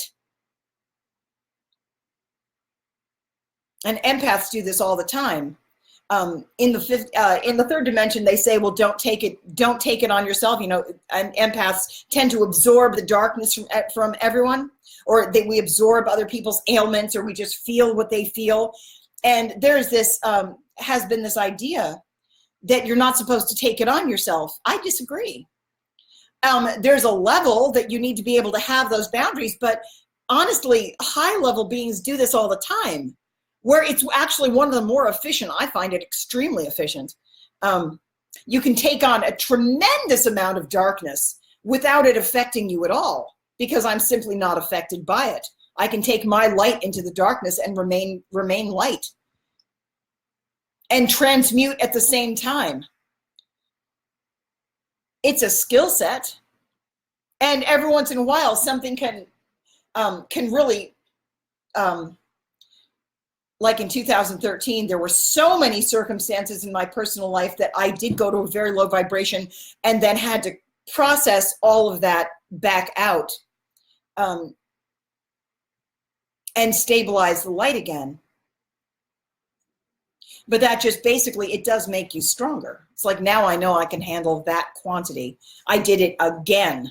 The more, the more reps, you just get stronger and stronger and stronger. Now you're able to handle that much more. And as you step up in ascension, your own light expands and you're able to serve more. In fact, it's absolutely expected. It's expected. The fifth dimension is not, it's happy, but we're serving all the time. All the time. The financial system is one where you get as much as you give, because it's an 11 gateway, and there is no need to hoard anything at all. You give love all the time. In fact, everything you give, you serve as much, and there's always plenty. And in fact, the mindset in the fifth dimension is so different, because we actively look for opportunities to give, because that's where all the profit, all the love is. Because if you feel the experience of someone as yourself, and you know how you feel when you get a wave of love sent to you, it feels good. And then you're an empath, so you're feeling the experience of the other. So when you give love to them, you feel that pleasure as well, and it just becomes this endless loop. And then you're connected with everyone else who's there, and it's just this endless circulation of love. That's a far cry from what we have in the third dimension now. And there isn't even the third dimension. We're not anchored there. There are people who are still having that experience. They haven't learned how to get out of competition. And that part is absolutely essential. I feel like I was going to talk about, what's going to happen. I'm going to listen to this thing. I don't know how long have we gone already? I'm going to listen to this thing. I'm going to have to do another one tomorrow. I'm at 144.22. I'm at 144.22. Excellent. The voting system is such that you already, there's no need for it. In the third dimension, the external institutions were given all the power, and they maintained it. I mean, it's a Mongolian clusterfuck of intertwined, incestuous institutions that all have tendrils into one another, and it all relies on another one. There's this oblique triangulation of, it's all designed that way to keep you in a trap. And I mean, if you're listening to this, you already know the way that that's fucked. So what happens is that it gets closer and closer and closer and closer and closer. For a while, it seems like it works. And there's still a lot of people who still seem to believe that, that it will work if only you did it right. If you did it right, it would work for you too. So it's the problem, you know, the people in the welfare system, well, they just don't want to go to work. If they worked, then the system would work for them too. And that's bullshit. Of course not. In fact, the people who are trapped in welfare are better off than the people who are trapped in the workforce, because the people who are trapped in the workforce they have no incentive to actually get out. They think the system works. They're actually, some of them, the trappedest. The people in the welfare system are depressed, and they can't lift themselves up all that well, because they're told they're not entitled. They feel like crap. It's a different kind of a problem. Different frequencies need to get to them to raise them up in order to get that demographic up. They need different things than like those who are actively in the workforce and think that they have to add something to their retirement plan because that's external security, because they believe it so hard.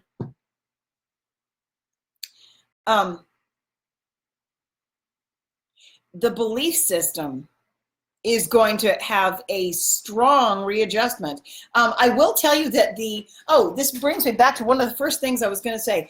One of the first things I was going to say was, those of us who have been doing this work, who are not holding traditional jobs, or we're completely off the timeline, we're practicing the skill set that is surviving without, we're practicing our instant manifestation skills. We're practicing being fearless while having nothing in savings. That's a skill that we need. We actually absolutely really need that. There's a gradual and inevitable, I might add, because I'm watching all of the Earth's toroidal field with all of these levels. It is programmed, I will tell you right now, it's programmed in the timeline. I talk to Maria Theresa about this all the time. There are timeline shifts. Yes, there are constant fluctuations. Yes, everything is rotating, but it's rotating within a larger pumpkin shape.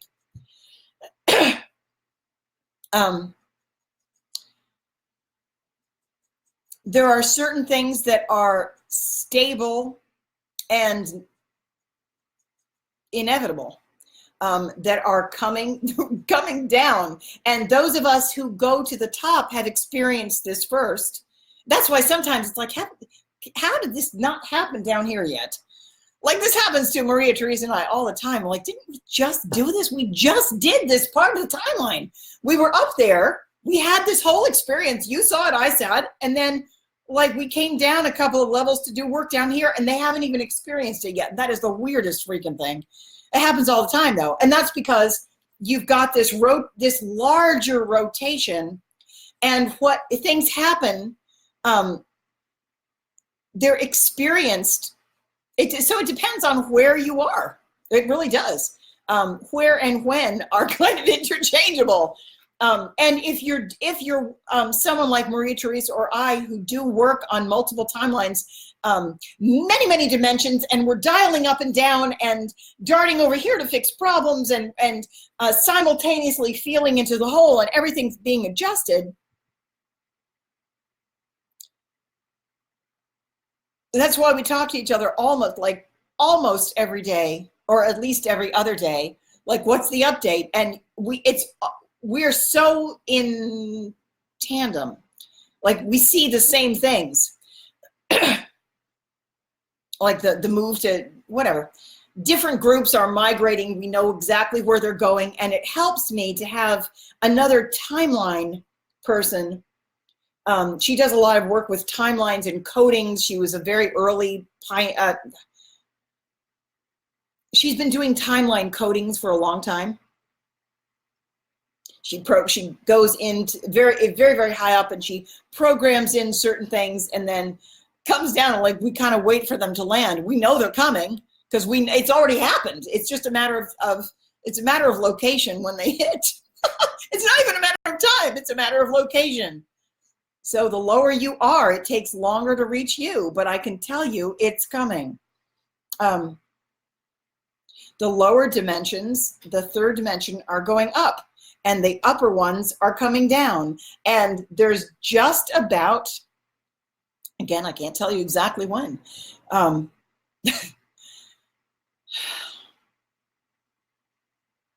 These two systems are going to merge, and they are very different. So what does that look like? In order for, what we're really trying to do to get the entire planet to go up, the entire planet, since we're aiming for equality, right? The 11 gateway, the 11th commandment is put the mountain in the valley. So if you've got one leg that's like this and one leg that's like this short, you equalize it.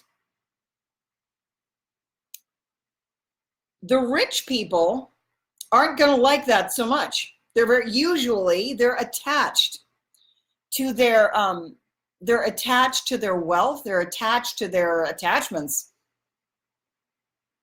They hold on to a lot, but that exactly is the thing that's preventing them from going up to the next level, because you can't climb the stairs if you're holding on to the banister at the bottom. You're going to have to let go of that thing and in order to step up. It's essential. And we're all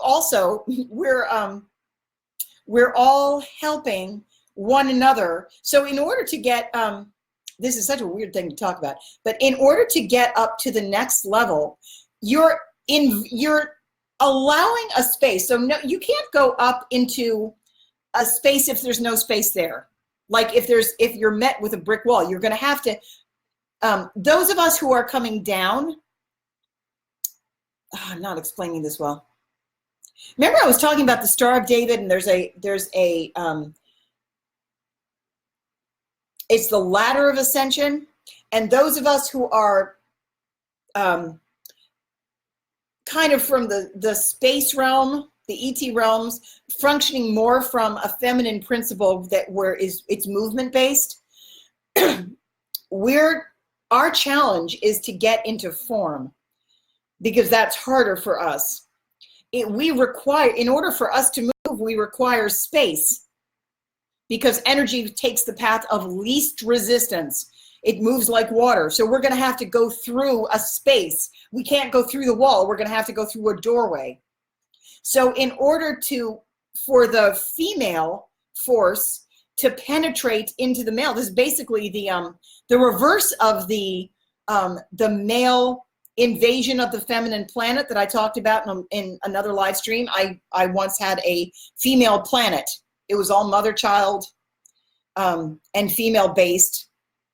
And we were invaded by a masculine force, and I blew us up. Basically, I'm the reason I have this pivotal position on the ascension of the earth right now is because I've got I've got planetary karma, but also planetary karma in a good way. It's going to be coming back to me, a functional planet, a planet that functions, that's full of benevolence, with a system where all are cared for. That's coming back to me too, and I don't mind doing the work to do that.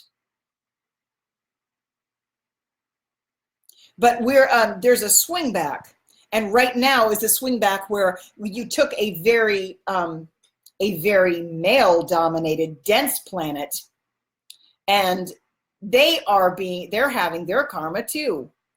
They invaded us and destroyed us.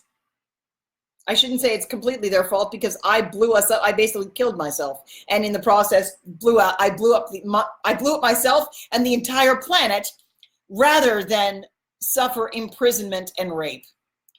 And there was a fiery environment. I'll tell you that story a different day. I think I covered it in one of my other live streams.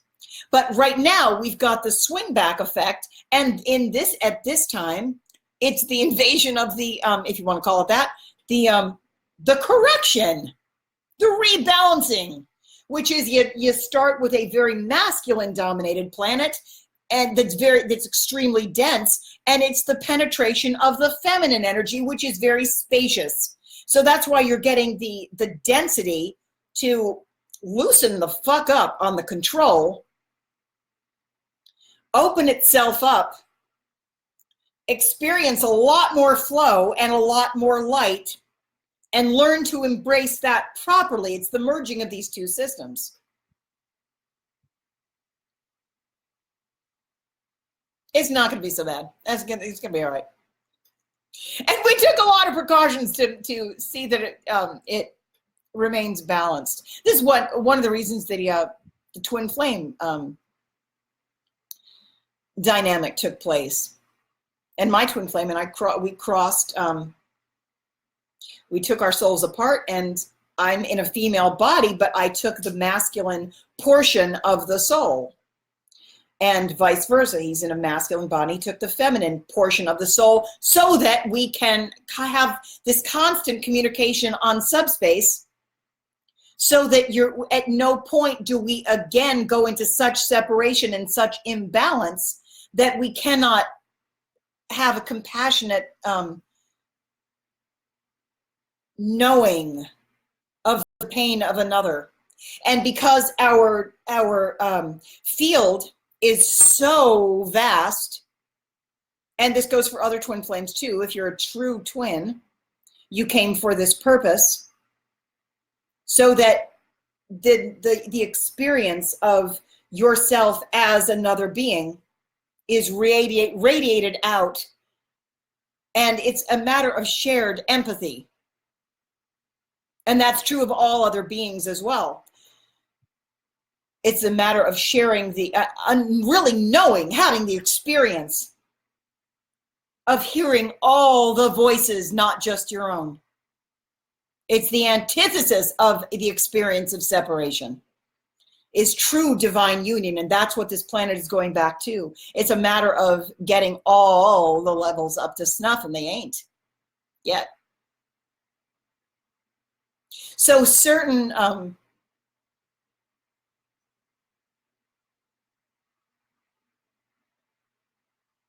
back to factory farming for a second, because this is a tremendous grievance of mine.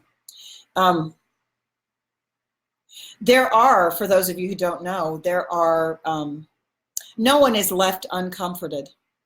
Is the anguish real? Yes, but there are warriors of light in the animal kingdoms too. This is by no means a fight a spiritual warfare where it's just human beings. It is also the elementals. It is also the animal oversouls. It is also the water. It is all beings. And all of us are here to demand freedom, demand sovereignty. And we all have a right to our existence. It would not be right if it were, it would be no justice if it were dominated by merely humans, or humans and angelics. That's a human idea, that it's human-centered. There are light warriors that are in the bodies of cattle that have gone in to radiate peace so that there's less fear.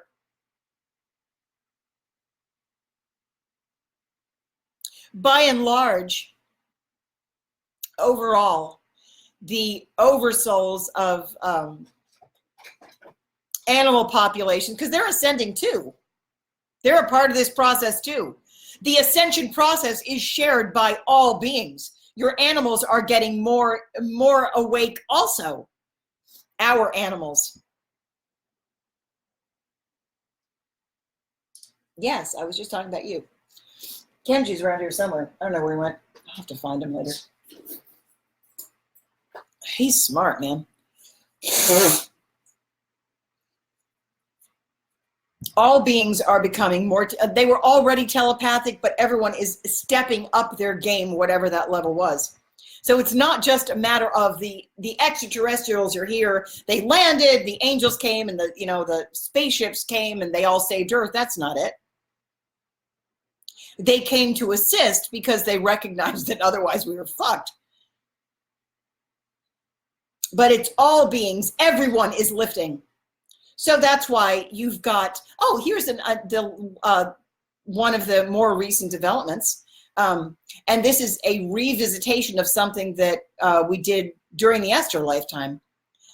Queen Esther, if you go back and you read the book of Esther in the Bible,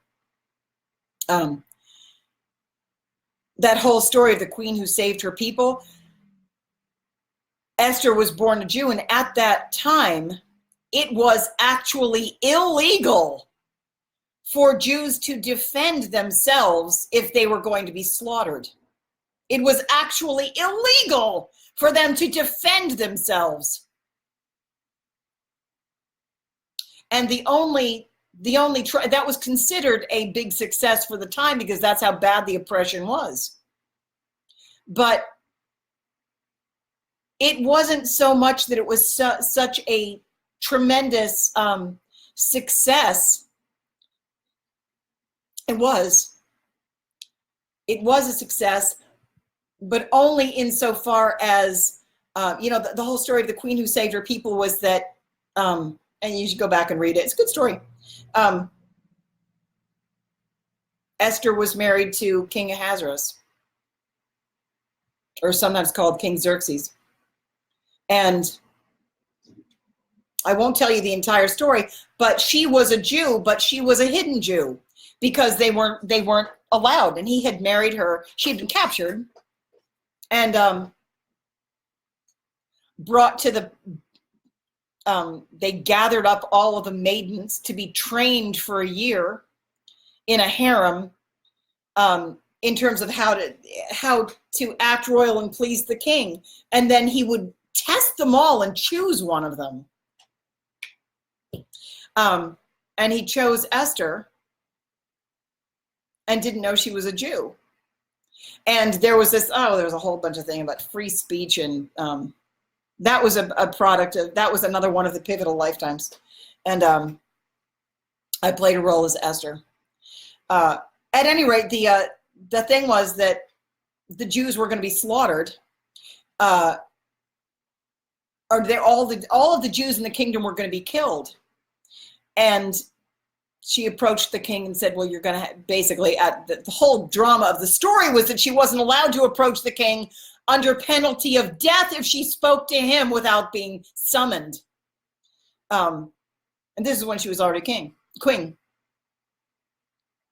At any rate, been working on this oppression shit for a really, really long time. But the thing was, she finally went to the king and said, if I perish, I perish. And he allowed her to approach, and she basically, you should go read the story and watch the movie, decent movies. She basically said, you're going to have to kill me too because I'm a Jew. And the upshot of it was the way she saved her people was that they were allowed to defend themselves. Rah, rah. It wasn't, we're not going to attack them. He said, we're still going to attack them, but they can, okay, they're allowed to fight back. All right. It's the same fucking story. It's this one energy stream that is my specialty. Getting people to fight on their own behalf. Help assisting others to fight on their own behalf from a position of having no perceived power. That is actually my soul specialty. That's basically what I do. I come down in the triad. The triad is part of the energetic construct overall, and there's a rebalancing mechanism on each point of the Merkaba. There are two of it, and we're positioned differently.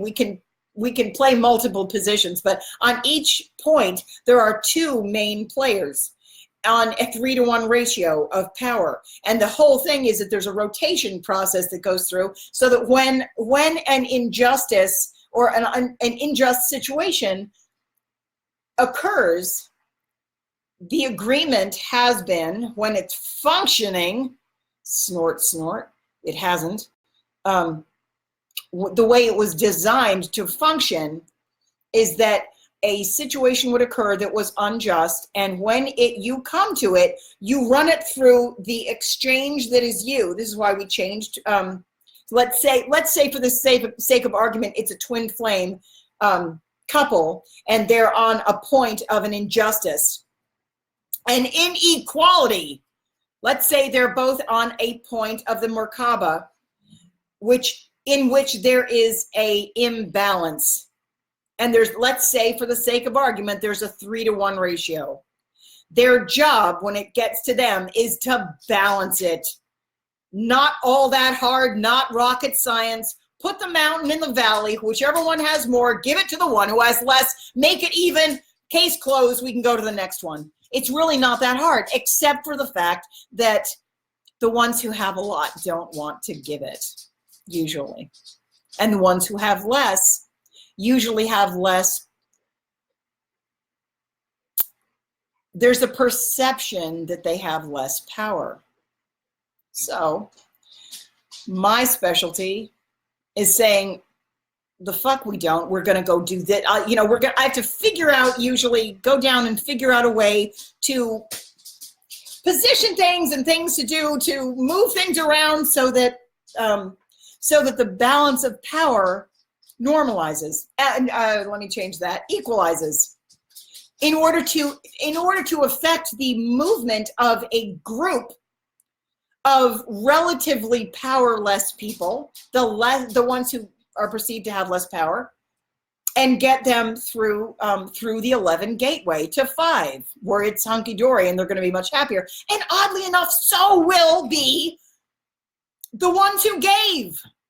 Because when you have a whole bunch of density, be it congealed money into a hoarding situation where you think you're winning because you're a billionaire, but you're paying your employees $5 an hour, but you've got $1 billion. There's the misperception that you're winning, but really what you are is a whale in a puddle.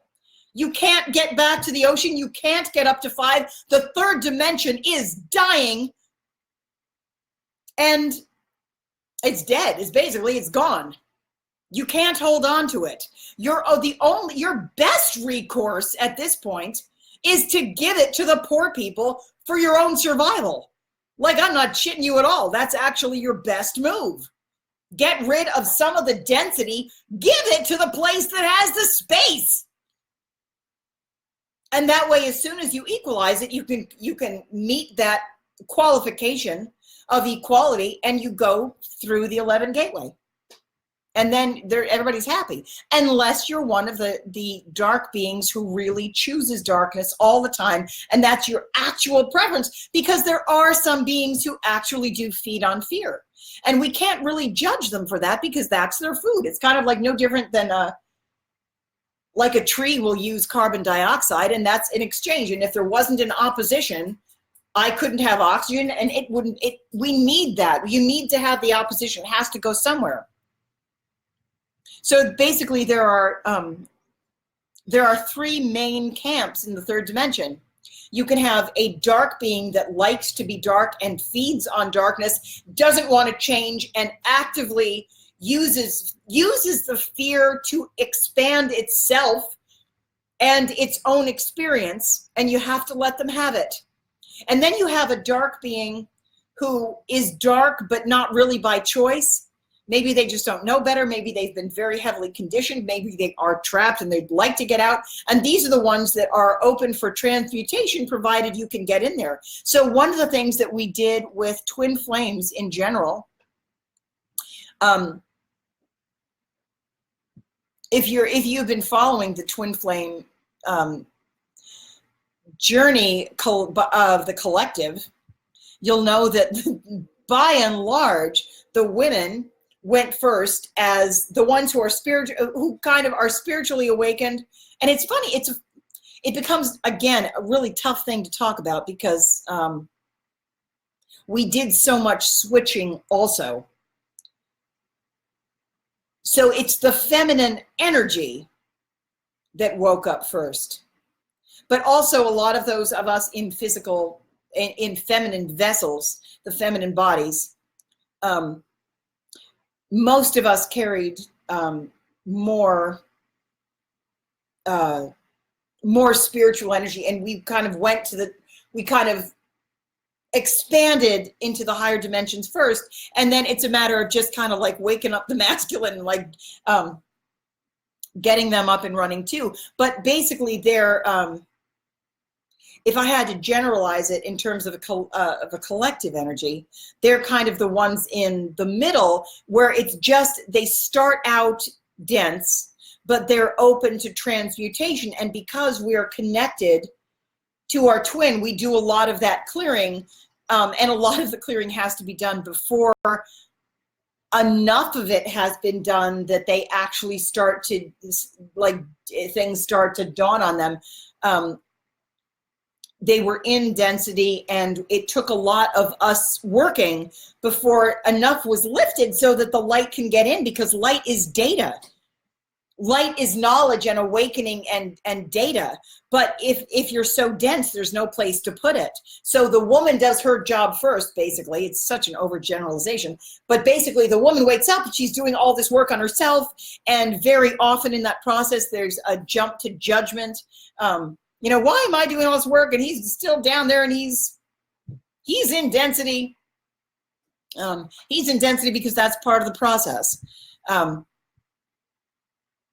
it's also a part of stabilization too. But there's just a sequence. And remember, if for any of you who have listened to Dolores Cannon, the 3 waves of volunteers, that's one of the things that's going on. It's not that those in dark density aren't going to get out, are not going to have the chance to ascend. That's not true. It's that there's a sequence. Those of us who are able to, who agreed to go first, I'm one, we lose our family members immediately. We lose all of our friends. We depart from this reality, from the 3rd dimension completely. We have nothing in common with anybody. We're basically unplugged from 3. We lose all our money. We lose our houses. We lose our whatever. Everybody thinks we went nuts. We pop back up to, we float up to the surface, up to the higher dimensions, where there at first for a while there were not that many of us. And gradually we begin to spot other ones. I'm like, oh God, for a while I was like, oh, I can see Rick Jewers, he's over there. A couple of years ago, I could spot people. I'm like, hey, I know what strata you're on, the high strata where I am. You're all the way over there. It's kind of like if everybody's swimming underwater, like you're in a swimming pool. Let's say this one's full of water, and everybody's swimming underwater, and you poke your head up. You can look around, you can see who else has their head above the surface of the water, and you could carry on a whole conversation with them. And the people under the water probably wouldn't be able to hear you or have any idea that you were doing that even. So interesting. And there's another level, and then there's another level, and then there's another level. And so it's really pretty cool. And every single level has its own reality and a different set of rules that it's playing by. I feel like there's a shit ton of stuff I want to talk about. The election. Yeah. I'm going to have to figure out a way to organize this material because I really do want to talk about the election and you will live in the world you may. Oh, dogs with cancer. Yeah. So there's going to be no subservience. Do you know that? Let me just go through my list a little bit. I'll see what comes up. The receiver is assisting others in relieving density. So for those people who you need to embrace the vacuum. Oh, I was going to talk about that. That's right. This is one of the things that's going to cause the financial. There's a certain strata that's going to be hit really hard. It's kind of like I want to say the rug's going to be jerked out from under him, but it doesn't have to be a bad thing. It's actually going to be a good thing if you perceive it that way. It really does depend on what you make of it. So you have to take your power and don't give your power away to some external source that you label the bad guy, because that will absolutely keep you down. But on the other hand, it might also start your purging process. If you're somebody who needs to let go of a lot of shit, it might be just exactly the thing that that is your saving grace. Suddenly losing half your stuff, or your house, or your bank account, or your savings, or your whatever. Family members. It's not going to be so bad. So the reason those of us who have no money, who have networked, we have networking skills. So we have been, for the last number of months, since I started doing these live streams, we've been sending out, we've been like reaching up and connecting in higher dimensions. And I've been connecting with so many other people who have also been similarly unplugged from the third dimension. And we are forming a gigantic network of vacuum tubes. It's like that. It's not actually a true vacuum, but it's like that. There's a collective suction and also a giving, but it's love generated. It's love. There's a platform of giving. So what happens when all of us continually give from we're very dedicated to propulsion and flow, but we don't have a lot of stuff usually. Those of us that in the strata that I'm talking about. I'm also well aware that there's a whole bunch of people who still do have an awful lot of stuff, who are light workers, but they're whatever. There's tons and tons of strata, but I'm particularly talking about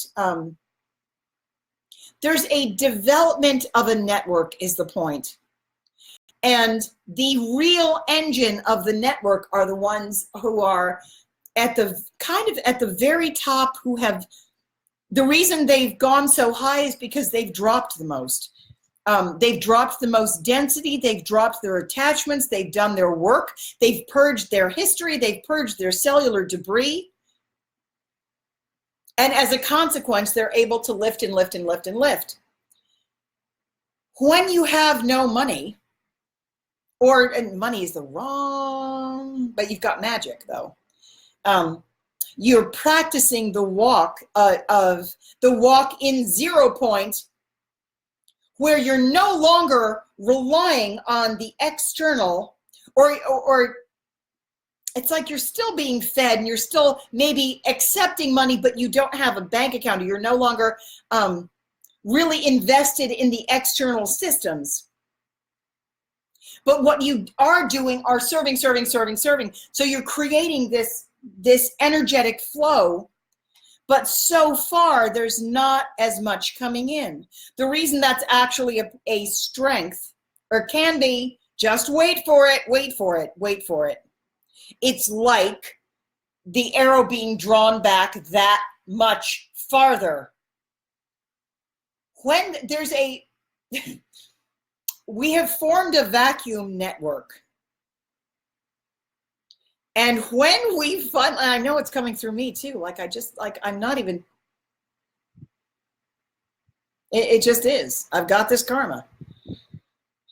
I blew up the first one, and I know it's my karma to fix this one in a particular way. There's man of Shevins. There's going to be an event. Something is coming in where I land fully into my physical body. And when I do, there's going to be an event. There's going to be a connection between me and the earth-based system that's going to pull in a lot of, like, the material is going to there's going to be a collision. I know what it looks like, and it does look like a blast. There was actually a nuclear explosion the first time it happened. And multidimensional explosions are the worst kind. Nuclear explosions are interdimensional explosions, and that's why they're so horrible. Because things first of all, scientists have no idea what the fuck they're doing. They blow things up, and they blow beings up that they don't even know exist. And then it goes everywhere, and then you can't get it, you can't recover it. Or you can, but it takes a really, really, really long time. So if there's a nuclear explosion of an entire planet, as there was, entire ecosystems, biological ecosystems, of planetary ecosystems, of an entire planet, it has been a very, very difficult thing to recover from. So we had to coalesce. And now the whole consciousness of that was moved to Earth. So we've been doing this over and over and over because patterns just repeat until you change them. So we're trying to do it, and we're trying to finish it and bring it to a successful resolution in this lifetime. So I can tell you, yes, there's going to be an event. Everyone's going to experience it differently, but there is going to be a collision point that's going to change the financial flow. There's going to be an equalization that lifts the earth as a whole up a level. It's not going to go all up to the fifth dimension all at once. What it's going to do is the same way back to this nifty, whoops. Back to this thing, it's going to make everybody go up to, their next level. So wherever you started from, be in a position of density where you had all this shit to do and it was really, really, really dark and you were carrying a lot of stuff, you're going up a level. And this is it's like a step pyramid. The only reason I had a triangle. That's the only reason it looks like that, but it really looks like this the other side too. Those that have the most stuff are at the bottom. And then you gradually drop it and drop it and drop it, and you go up. But every single time you step up, your vibration increases, your service level increases. This is actually the wrong geometry. That's the example for the way the steps move. They're thin, they're thin levels. On every single level, there's a different geometrical form that is kind of the governing system governs the operational system. So we're going in the third dimension, there's a Merkaba, and it's like the Star of David. In the fifth dimension, it's a toroidal field. And these things, they interact all the time. So it's not like you can, these things are coexisting all the time, but they can't operate. They can only operate. Is that true? No, it's not. I can't even say it's. You're predominantly using one or the other, usually. depending on where you are. But then you can also change, you know, I can change sentence to sentence because it's like a dial. You can dial yourself up, you can dial yourself down. And then again, the toroidal field, there's also different things happening in the on the outskirts that affect the globe, whereas the individual aspect is just in the interior. So that's fascinating too. And then you've got, you know, larger and larger groups. As you go up in dimension, your service level increases because you're responsible for the balancing of more and more horizontally, if that makes any sense. It's like if I started out with this little toroidal field, and every time the energy comes to me, it passes through my signature, and I bring it back into, I transmute it. I transform it from dark to light, or bring it back to center, or whatever it is. My reaction is going to dictate what goes out into matter. This is like the new manifestation system too in 5. The old manifestation system it was like kind of like the Abraham Hicks model in the 3rd dimension, where you focus on one thing for, you know, it used to be 17 seconds before time was speeding up. Much faster than that now. But it used to be like you'd focus on the one thing you want, you feel it real for 17 seconds, and it takes on a spark of life if you begin from love. And then another 17 seconds, the photons start to come together. And then by the 3rd time, you have another 17 seconds. And by 68 seconds of focused intent of a pure thought in one thing from an emotional place of love, you've got the beginnings of matter. That's going to change. I mean, that it still works that way in the lower dimensions, where within that geometry, you can still use that, but that's a very linear, very masculine way of manifesting. So for a masculine planet, that was the way you did it. It's about focusing and targeting. It's very linear, and it's very object. It's usually, not always, but it was very often, particularly, well, in the past, there was kind of a material aspect to that, you know, like in the book The Secret, which is like the supermarket version of the law of attraction. It was very, very kindergarten version. The introductory course to that idea. And it's all about how to manifest like a thing. Like, where's my stuff? I want a new car, so I'm going to think about a new car, think about how nice it is to drive it, whatever. But then anyone who knows, you gain more experience, and it's a whole vast realm of the way you can, you know, do stuff with that. There's magic to it. And then there's real magic to it when, because you're really, it's appropriate to learn that method when you're in the 3rd dimension, which is masculine, which is more material based, which is isolationist. So of course you're going to start there. So I'm not really knocking it, because of course you're going to start by, you know, manifesting an object. It's the introductory course of magic. But they don't even call it magic, but that's like your your introduction to, they call it woo-woo. Is it? No. That's just the name you give it when you don't know what it is. It's whatever. But in the 5th dimension, it's amplified, it flows. It's much more vast and experiential, and you run it through your physical body.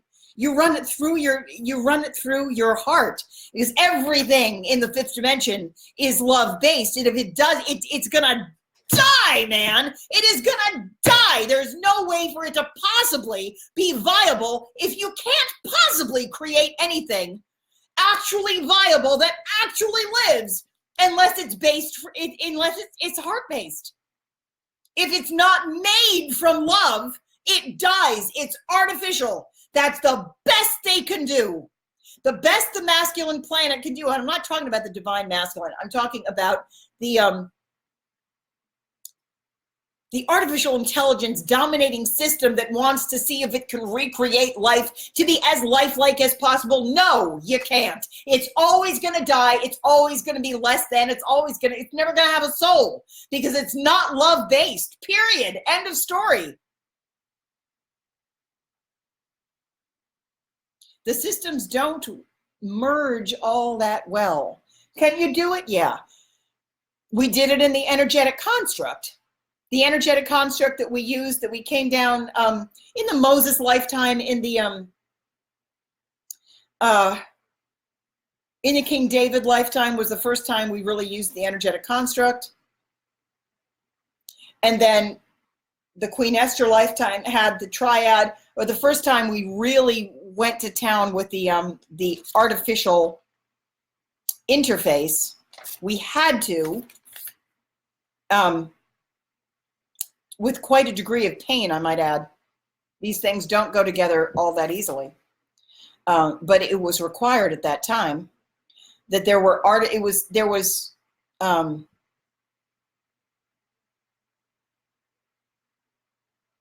technology. We had technological help.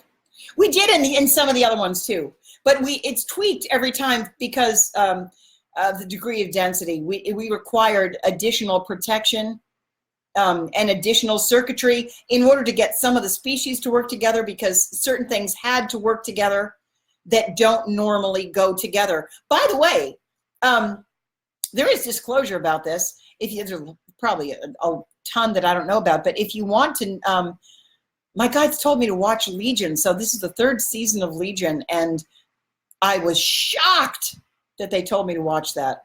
I had no idea what it was. And I still don't really know, like, all of the X-Men, etc. But they told me to watch Legion, and I have followed that because it is our energy stream from the energetic construct, my twins and mine, that is responsible for creating the elements in that show. All of it. That show is created from the identical energetic stream. So that also created Frozen. You might be shocked to find that out, but it's if you watch, I don't know, I can follow it. I can see, oh, I see how, and it also, it's informative in terms of, like, I can follow current events, and even if I'm not in touch with my like other team members directly, I can tell what is happening with them, because every single week comes out on Mondays. Whatever happens on the show is the update. So the last episode was on, I think it was on Monday. I think I watched it yesterday. It was when they are in an airship and they go outside of the atmosphere. They go up a level.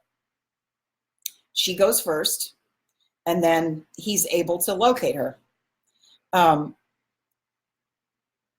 It's very spooky, but not the sort of imagery that I would normally watch at all.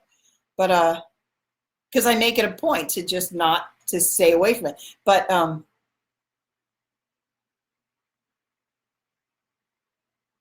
we're not talking, so it's talking, it has been, this season has been talking about time travel, because I will tell you that we've been sending people back to make adjustments so that things are different here, primarily because there was such a delay. There was such a delay, and so there was malicious interference, absolutely, and we can't take any of that up through the 11 gateway. So there's a time window. And we're trying to get everyone up through the 11 gateway before the time window. So before the window closes. So what we've been doing is sending people back to make adjustments, to change certain things so that the groups arrive and we're just trying to maximize the number of people who can get out, because a lot of them are having trouble. We're trying to decrease the amount of pain, no matter what it looks like. I know that it's not a popular view, probably. A lot of people are going to say, well, how can it be good that I'm losing all my money? How can it be good that I'm losing all my, I wanted that extra house, or I wanted whatever. And it's because you're carrying too much stuff. You're carrying too much attachment, and you have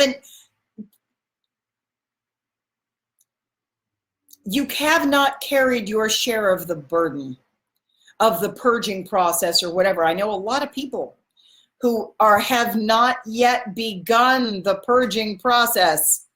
And as long as you're holding on to this degree of density, you cannot take a step up and still hold on to what was in the past.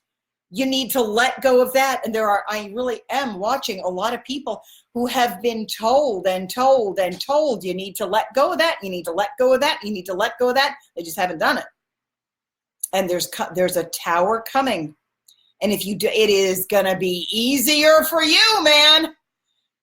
If, I don't mean man, just the masculine. I mean, whoever the hell you are, it's going to be way easier for you if you let go, do it of your own volition.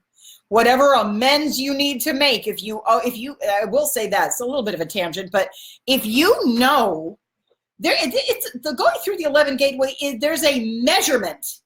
It's not a judgment, it's a measurement. So if you know, for example, that I'm thinking of someone specific, several people actually. If you know that, for example, maybe you did well, I know for a fact you did. Let's just say clearly that you committed a crime. Let's say you committed a crime and you know you did. Let's say you stole something or you hid some money and you acted with actual malice. This is kind of a multi-leveled, and not all of these people acted with malice, but one or two actually, there was malice. You can't judge your path by the legal system anymore. And this is something I will say for the collective. It is time actually from a place of responsibility. Don't rely on the legal system for your justice at all. I'm not saying go outside the legal system to take revenge, because that would be stupid. But if you know that something is unjust, but you got away with it because the law allowed you to, it's time for you to step outside the legal system and make your amends. Take justice into your own hands and make it right before I almost said the judgment day, but it's really not a judgment day. It's just a measurement, buddy. Nonetheless, it's a down to the photon measurement. So if you know you did something pretty nasty and you caused someone to lose something substantial, and whether you're sorry or not, that's like a different issue. But let's say, for the sake of argument, you made, I'm switching side. I know a couple of different people, so I'm thinking of a couple of different examples.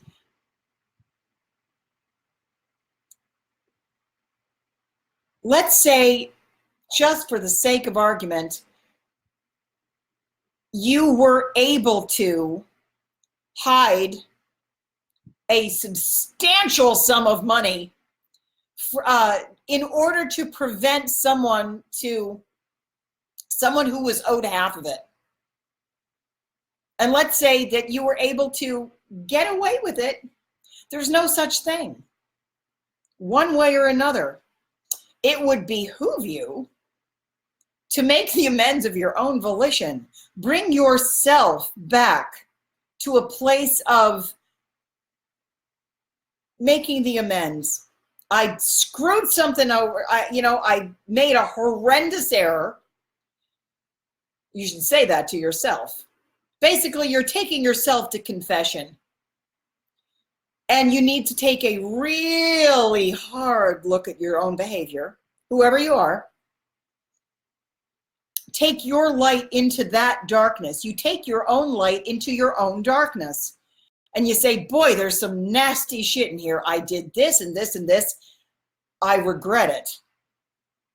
And that alone is going to adjust a certain amount. But you also do need to make the adjustment. If you really know that you did you did something that damaged someone, and then that subsequently had an effect that this person was hindered and damaged, and so were their children, and so was their ancestry, everybody they were supposed to deal with. If there was an imbalance there, you need to correct it, because otherwise the universe is going to do it for you, and you're going to like that less. It's going to be easier on you if you start the ball rolling, because it's like this: is there's a certain degree, let's say a certain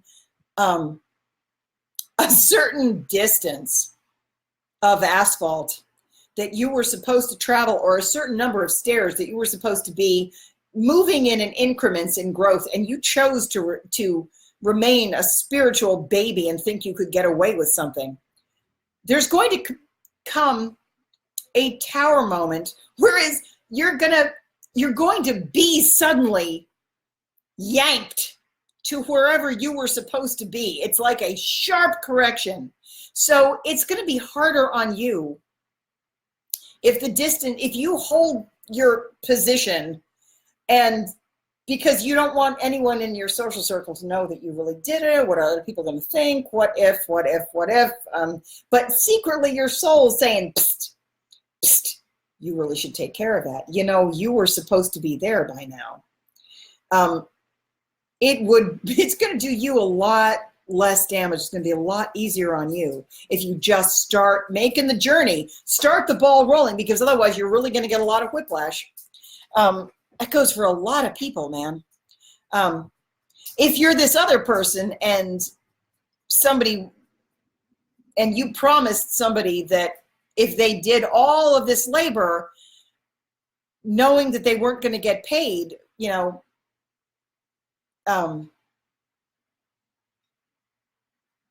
you go out on a limb and you do all this work, and then when this time comes, when we get the chunk money, you'll get a house, and you'll get your surgeries, and you'll get all of this stuff, and you're going to get this car, and you're going to get XYZ and this and this and this, and a salary. And then this person is working, me, doing all of this work. And then you do get larger sums of money. Every time, the more I work, the larger your sums of money get. And that's because because there's a sequence. And you then, one day out of the blue, say, I think I'm not going to be a business partner anymore. I'm just going to give you $10,000, and I'm taking the other $350,000 with another $800,000 coming, and the trust fund money, I think I'm just going to keep that. Shabby, man. You better think about that, because if you want to get through the gateway, every time that pair comes around, we were on the same point together on the energetic construct, and you didn't equalize it. Your job was to make it equal, which means if I was down here and I got this much, but you have, your 11 goes up to there, you need to equalize it. You need to give me half, basically half, with no complaining, because you were dead weight that entire time, man. I was lifting all of that density, and I did all that work, and you got the quote unquote benefit. And the people, my entire population, is starving up there. There's going to be a yank back. As soon as these two things come together, there's going to be a suction, and basically all of the material goods, it's not going to be all material. It's going to be material, and yes and no, because it's not only money. It's very interesting. Have you heard that thing, as above, so below? That's absolutely true. The idea of all-inclusiveness of God. God is all-inclusiveness, and I will care for, God's eye is on the sparrow. His eye is on the sparrow. And no one is excluded. No one. No matter what you did, there is no such thing. A sinner who just needs to miss the mark. It's an archery term. And everyone's a sinner not because they're bad, but because a mistake is inevitable in life. You aimed here, you tried something, but there is no such thing either. So if all are loved and all are included in the spectrum, the third dimensional version of I will include everything, I will have everything and leave nothing out, all is mine, I will let nothing get away and nothing be separate. The third dimensional version of that is greed. Everything is mine, I will have all of it. And in higher dimensions, we have that too. It is that I will have all of this. All is me, all is mine. One is freedom-based and one is not. One is control-based. The weird thing is, so I've been thinking a lot about divine paradox lately, and it's so interesting that when we're in the third dimension, we have far, far less control. It's a controlled realm, but we have actually far less control over anything because our whole, the only control we have is how we can react to something that is brought down, that already exists by the time we experience it. In the third dimension, we have no control over actual creation. We don't create anything in the third dimension, not really. You can maneuver substances that already exist, but you can't actually make something completely new. The place in the toroidal field where creation starts is in the energetic space, where it begins to coalesce into streams of energy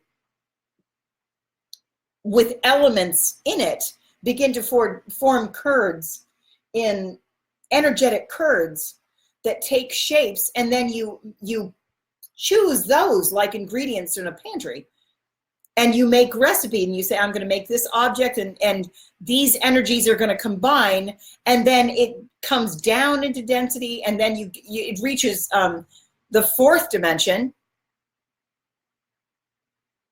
and that's where you get things that are semi-solid, like ghosts and spirits, and it's the astral realm, where it's semi-solid. It's like, time begins. It's off the timeline, but it's a little bit like it comes in and out of existence, and it's like ghosts appear and then they disappear and they exist, and they've got these little snippets of time, but they don't age. It's kind of like on a film strip. It's like every fifth frame you might get. Their experience of time is different, but it has the beginning of time. That's where the timeline is beginning, because everything is coming down onto a timeline. By the time it anchors into a timeline, you have a coalesced form that is the elements that are included in the only thing you can do is kind of react to the thing that already exists in order to change manipulate the actual matter. That's the realm of magic, and that's happening in the space kind of above your head, and it extends out. So that's like a totally different kind of space to work in.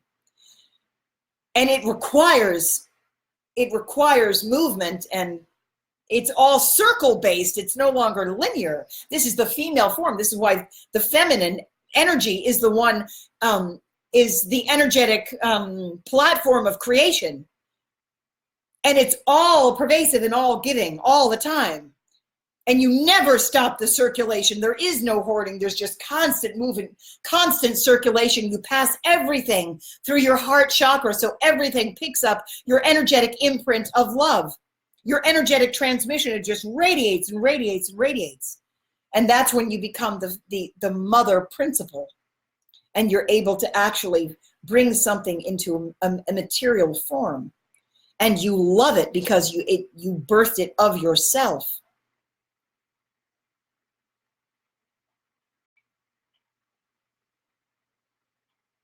Anyway, voting takes place there too. the whole idea of voting. I think I'm going to do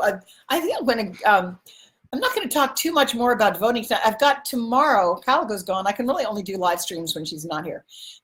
We have a 1-bedroom apartment, and she's got her rooms over there, and it's got no wall, no door. So, and it's just difficult for me to do them when she's not around, or when she's around. So, but she's not going to be here tomorrow morning. So I might do another one tomorrow morning, sometime midday, because I do want to organize the material a little bit better and talk about the political system, because they've been telling me how to reach certain demographics. They've been telling me about I know what has to happen in the, it's, on the other hand, like in higher dimensions, it just doesn't freaking matter, because the electoral college is dead. The democratic process, the process of voting, doesn't matter, because the only thing you have to do is go up and change the energy.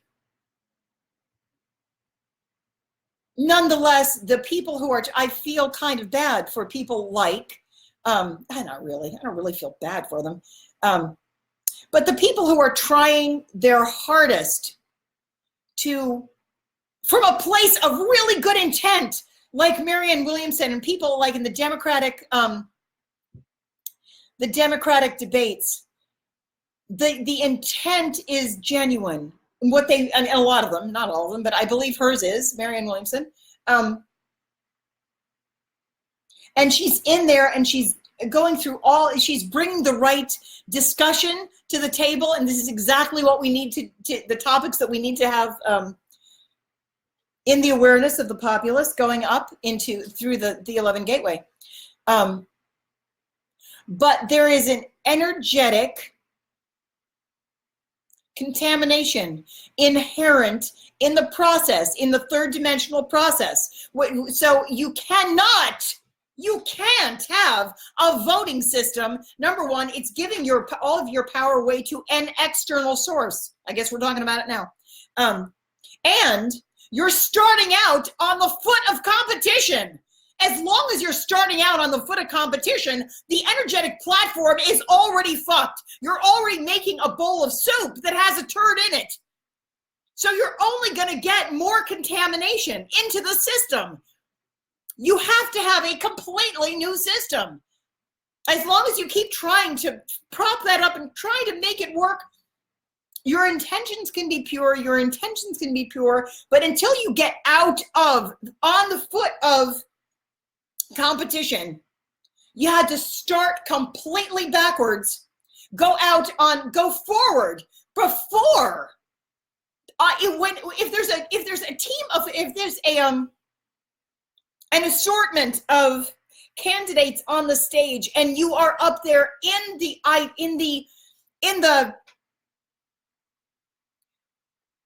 context of a competition for a single position, you're already taking the entire fucking thing back down to the third dimension. It's going to remain a third dimensional system. So that entire system cannot go to 5. The thing you're going to have to do is, if you're going to go there at all, if you're going to be a candidate at all, what you're going to have to do is go forward, and the first thing you do is make an alliance, and make an alliance in public. If I were giving any kind of counsel to Marianne Williamson, it would be such departure. Like, do I think she's really going to do this? No. I think she's probably got teams of people around her who would tell her that her public image matters. If you study the third dimension, you know that your public image is the last thing you need to worry about is somebody else's opinion of you. That's point 1. You need to start with your own energetic platform. You need to start to change the system from outside the system. Your job should be taking the power, taking the leadership, if you know better, and I think she does. But I think that there's a way to do it. But the way, if you approach it with those standard fucking skill set, you're going to tank it. You're not going to make it out. You actually have to be willing to completely depart the system. You have to leave the old one behind. If she were really ballsy, I don't think this is going to happen. I don't actually predict this. I think that, nonetheless, I think there's a way. I still think there's a way to do it. I think there's, like, she's my candidate of choice. I don't really actually think it matters because I'm not investing any of my energy in anything third dimensional, because I don't want anything with my energetic endorsement, with my energy that passes through me. I don't want any of my energetic endorsement to go in that direction. We're at a critical juncture and we need anybody who wants to go up needs to go up. Otherwise, if you're not pointed up, you're pointed down. I'm just getting very emphatic. I'm not actually mad. But one of the things you need to do, I don't think she's actually going to do that, but it would be a ballsy move. I'm not even sure I like that word, but I'm just going to leave it in. What needs to happen? Let's say, for example, she was on stage, and I'm not even sure how much time they're going to give her because they're also on a timeline. And then there's a moderator. So, all right. You've got a certain number of things that are already kind of working against you because you're trying to come out of it reminds me of a harmonica. Like the little series of boxes. You're not going to get out of the boxes by staying in the boxes. It's an entire network that's just this twisted thing that it's designed to perpetuate itself. So if you're going to get out, you're going to have to flow out of it. So if I were her, I would join with me. Actually, I really would. Because actually, from a strategic standpoint of watching energetic forces, as I do, and I look at demographics too, but what really needs to happen is, I think, not really what her people are telling her. I think she knows better, though. Like, I trust her judgment. I think that she would see probably, my guess is she would probably see the wisdom in it. Do I think she's going to do it? No, not really. I very, very much doubt that anything I say will reach her ears. However, I think that I would say it this way. What you could do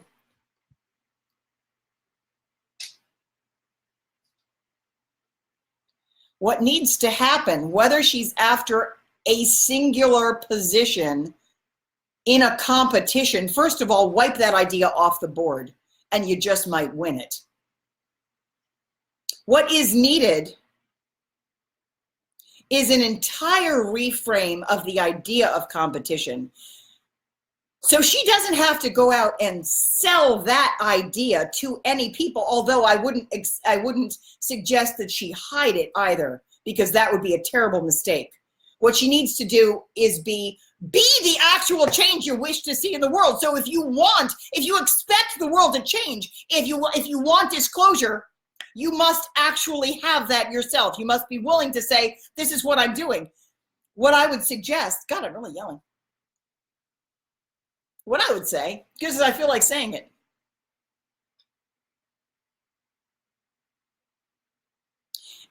I think that if she went forward and said something like,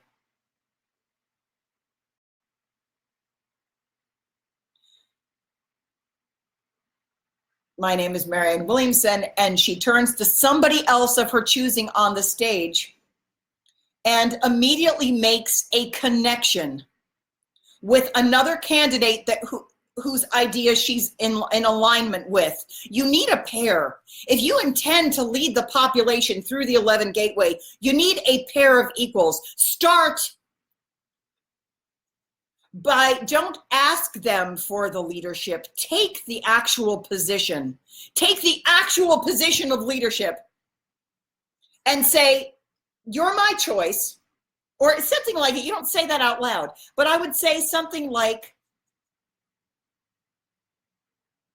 don't wait for them to give it to you, first of all. because the system doesn't want you to have it. That's why it's a competition. The person who takes it first is the one who's actually going to get it. It's not, the system itself is inherently flawed. It can be manipulated. It's constantly manipulated. What can't be manipulated is vibration. So what you should do is say something like, I really love your ideas. I'm in agreement with you. And on the foot of an agreement, from the energetic space of agreement and having that into the collective consciousness of the listeners, you're going forward on the foot of cooperation. And as woo-woo as it might be perceived, in the third dimension, they're going to tell you that perception is everything. And wars are won or lost in the mind, but I would say the perception of the sleepers means absolutely nothing. Because from the position of the higher, whoever is higher in vibration is going to dominate the energetic field, and all the sleepers are going to do whatever you radiate. And sleepers are fair game too. They are. Although I might say that Marianne Williamson's followers probably are not, they're a lot less sleepy. They're probably a lot less sleepy, but they're still playing on the third dimensional game board. What really needs to happen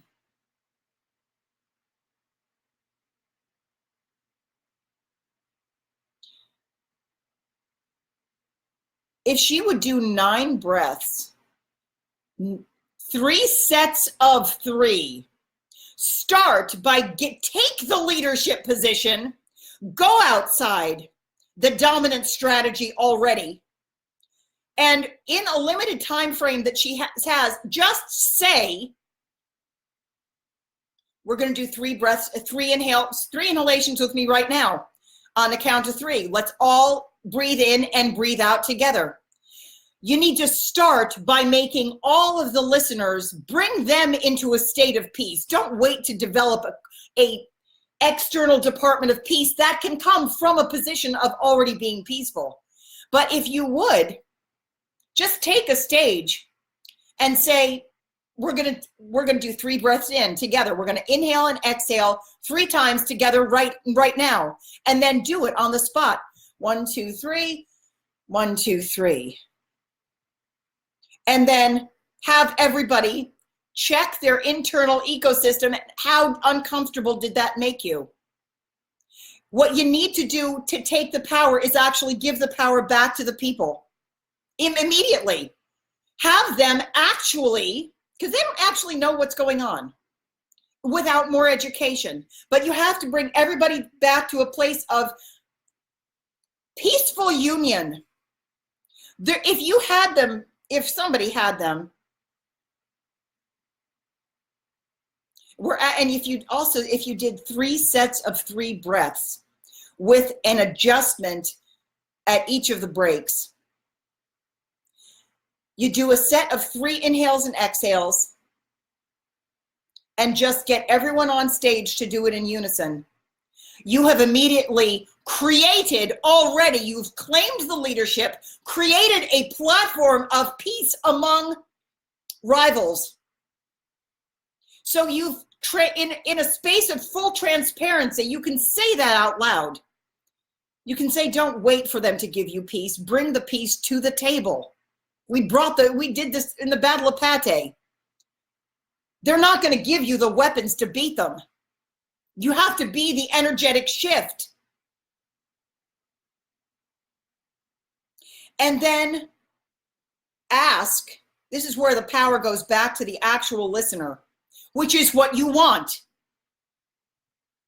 If you want the people, rather than having the actual people give their power to an external voting system, what you need them to do is agree with you and join with you in a peaceful union, a peaceful cooperative effort before the competition takes place. You go out, in order to change the establishment, you need to go out and develop, insist on it, you take it, you make it I'm yelling, but you make it a space where the peace exists.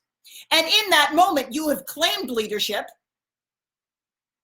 You've established the way you've operated. You've already made allies of everybody else on the stage. You did something unexpected. You thought outside the box. You did it in public. You were transparent with the way you work. You've shown that you're not afraid to be your actual self.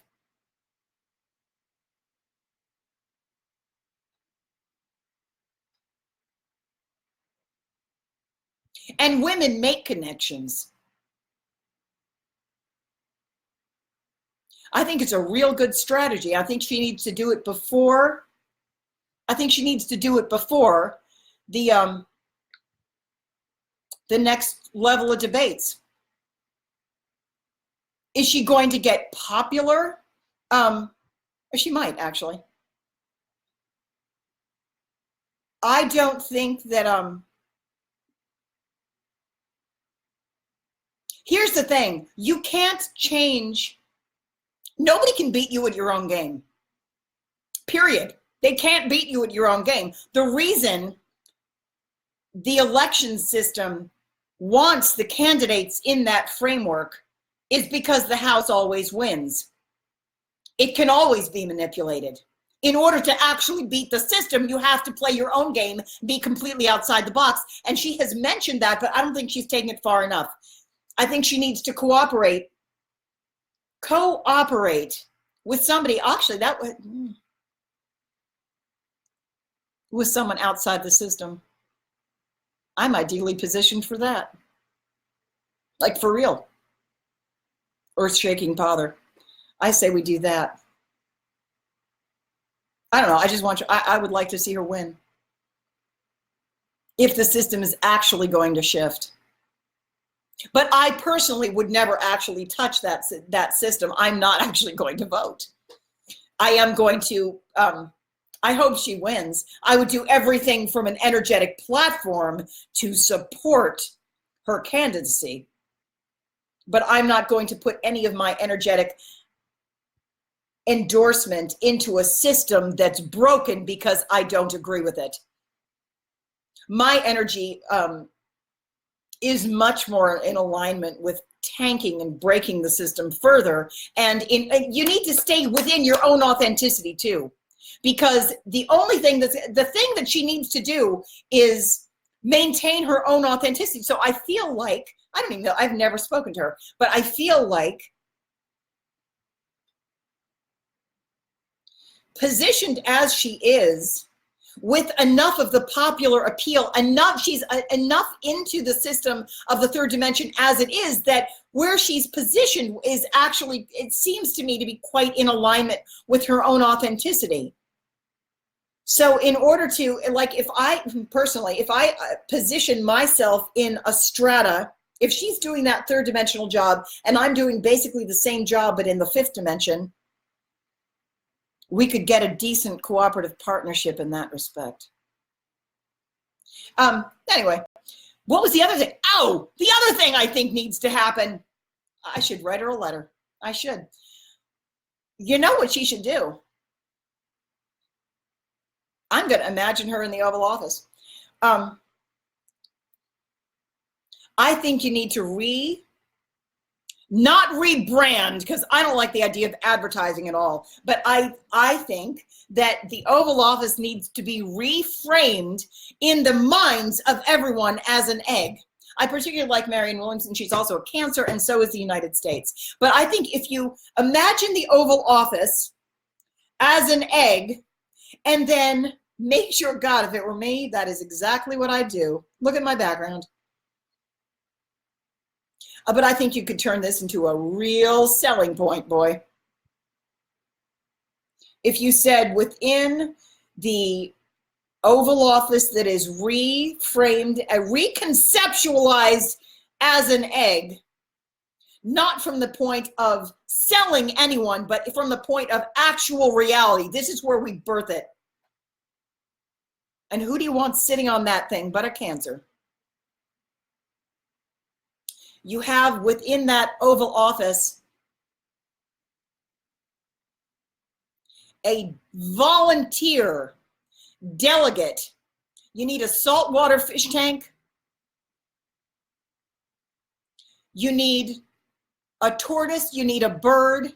You need members of their species, so that it's more like a round table of kingdoms, so that all the voices are heard. So it's not just human. It's not enough to have men and women of a human species. If you really wanted to be ballsy about it, I don't like that word, I just said it a second time. If you really wanted to do that, you would have members of other species. And it's not that you're going to ask them for their opinion, but except you are. You need their energetic input. And I think the first person who's actually going to be willing to tell the truth about that, because here's the thing, this is so true of the educational system as well. It totally leads into everything. Everything has been so human-centered. Then of course we're a prison planet.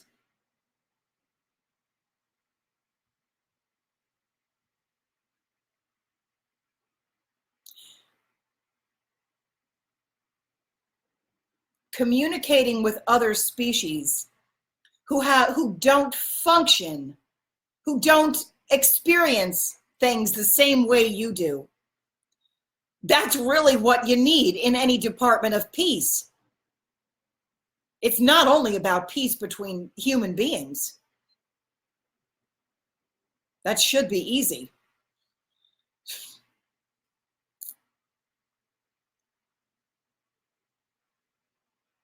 You need to learn interspecies communication. Most alien species are telepathic. Not everyone speaks English. And you don't have to learn Chinese so you can compete in the marketplace. What you really need to do is learn creation and interspecies communication so that you can compete in the galaxy. There's no competition, so you can cooperate. So that we don't have to be a prison planet, because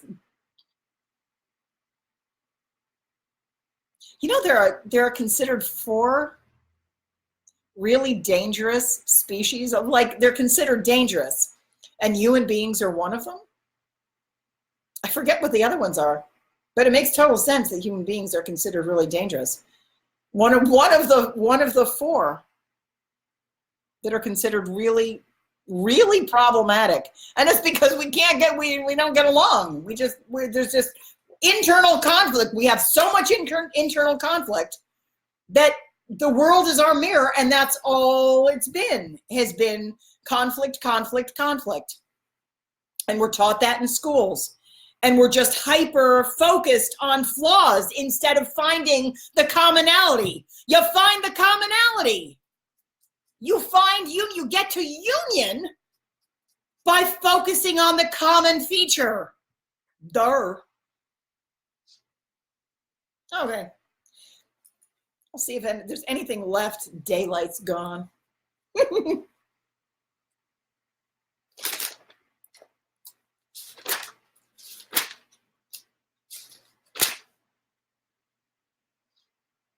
I think I'm going to have to do another live stream tomorrow.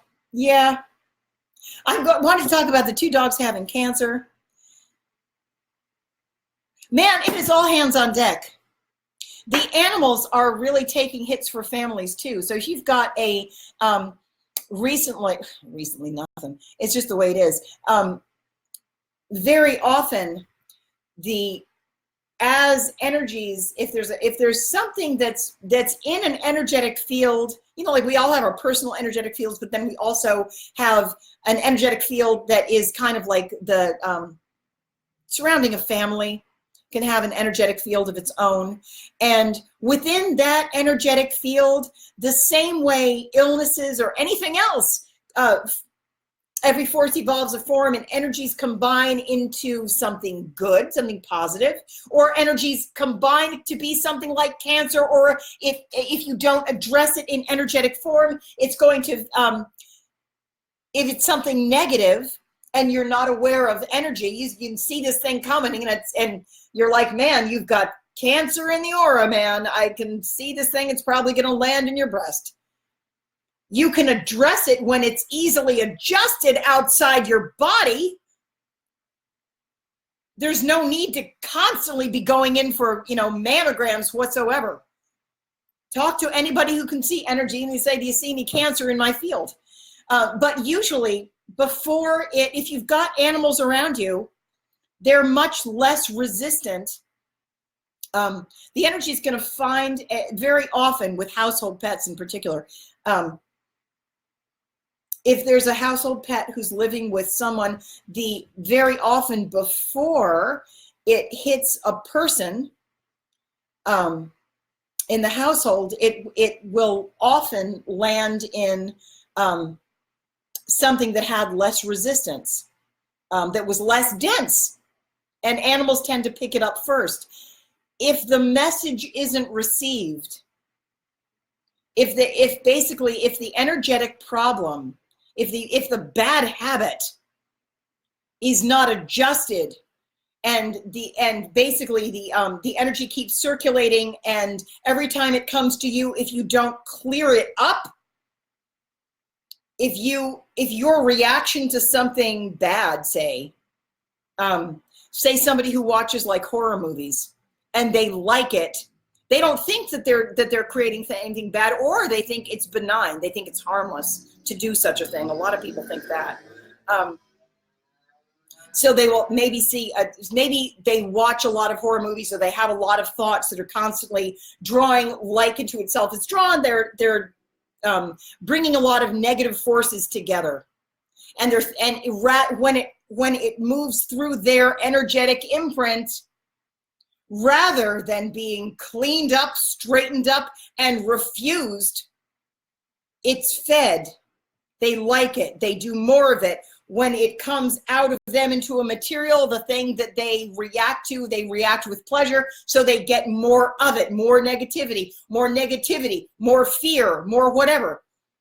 If it's negative, one of the first beings that it may come to is like a dog.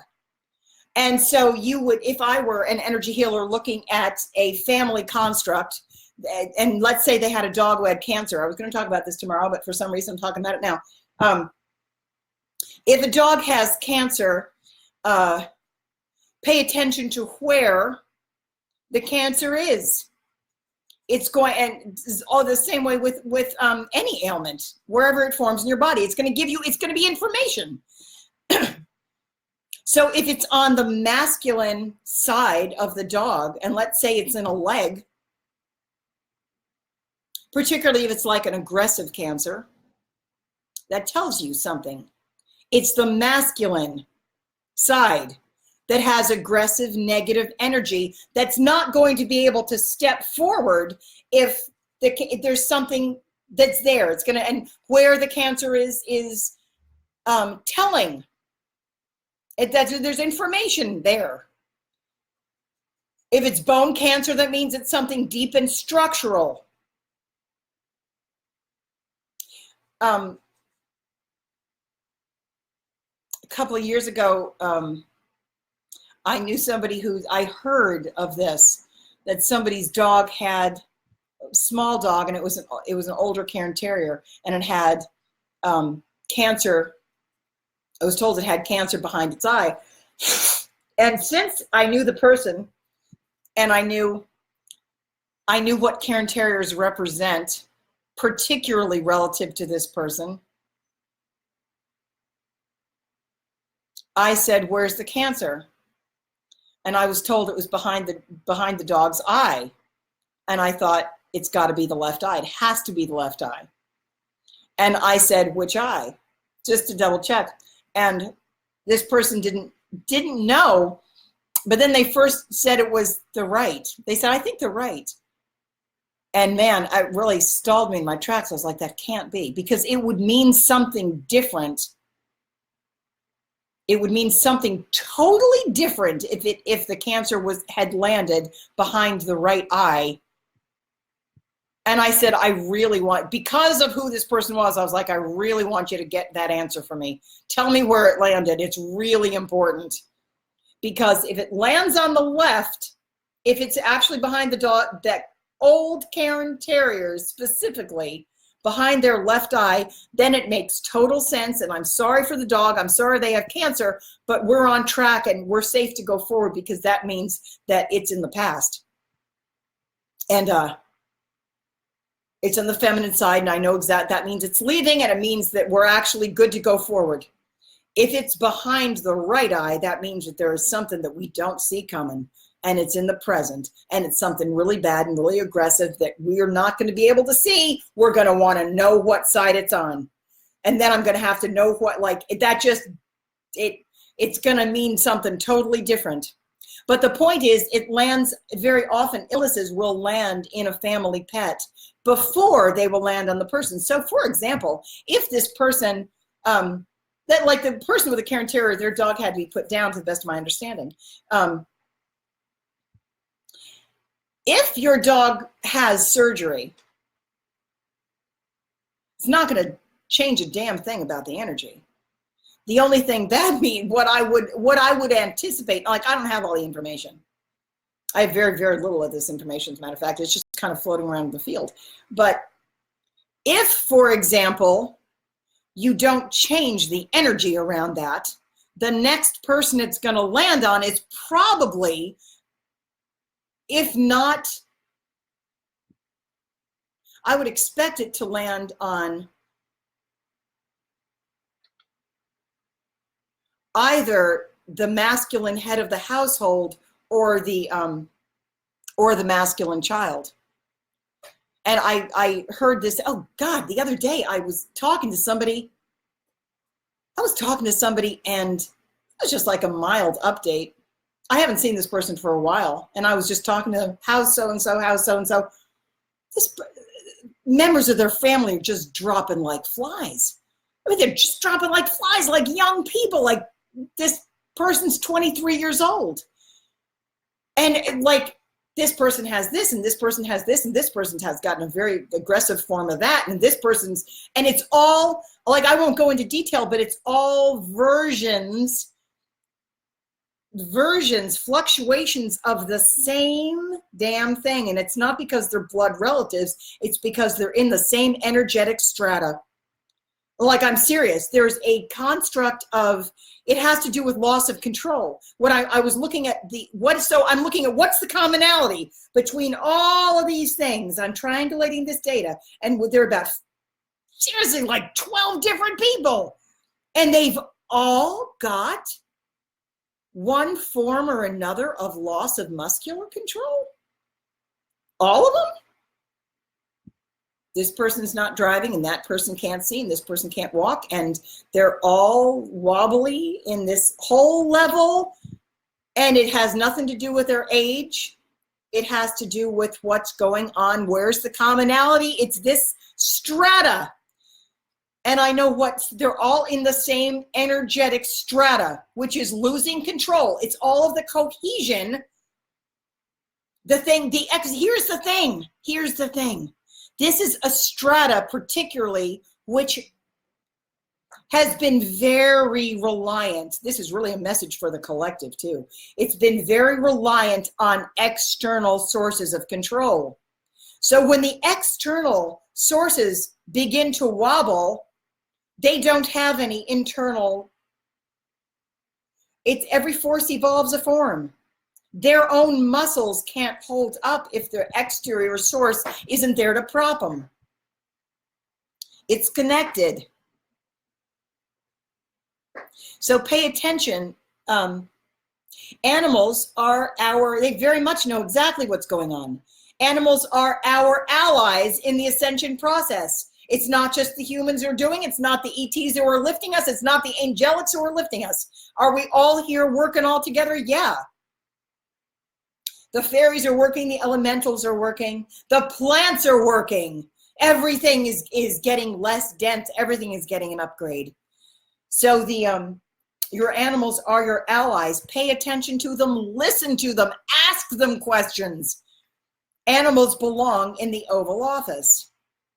I'm not saying you need to make it a complete and utter zoo, but have a presence from all the kingdoms.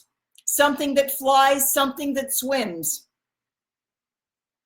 something that is a reptile. Have a mammal. Have a lot of plants and make it a point to say so. That's important. That's really important. Make it a point to say so. Anyway, I think I'm gonna, we need a department for children too, so children's voices are heard. All right. I feel like leaving it here. Tomorrow, I always say this though. So I always make plans to do it, and then it wouldn't surprise me if I make a plan and it's abruptly moved, because that just seems to be what's been happening lately. But I do really have a ton of stuff to say. I'm going to see if I can, I always say this. You know, when I write, it's actually fairly organized because my mind slows down and it becomes more linear. It's like the format itself keeps it in linearity. And I am putting together like, curriculums and books, etc.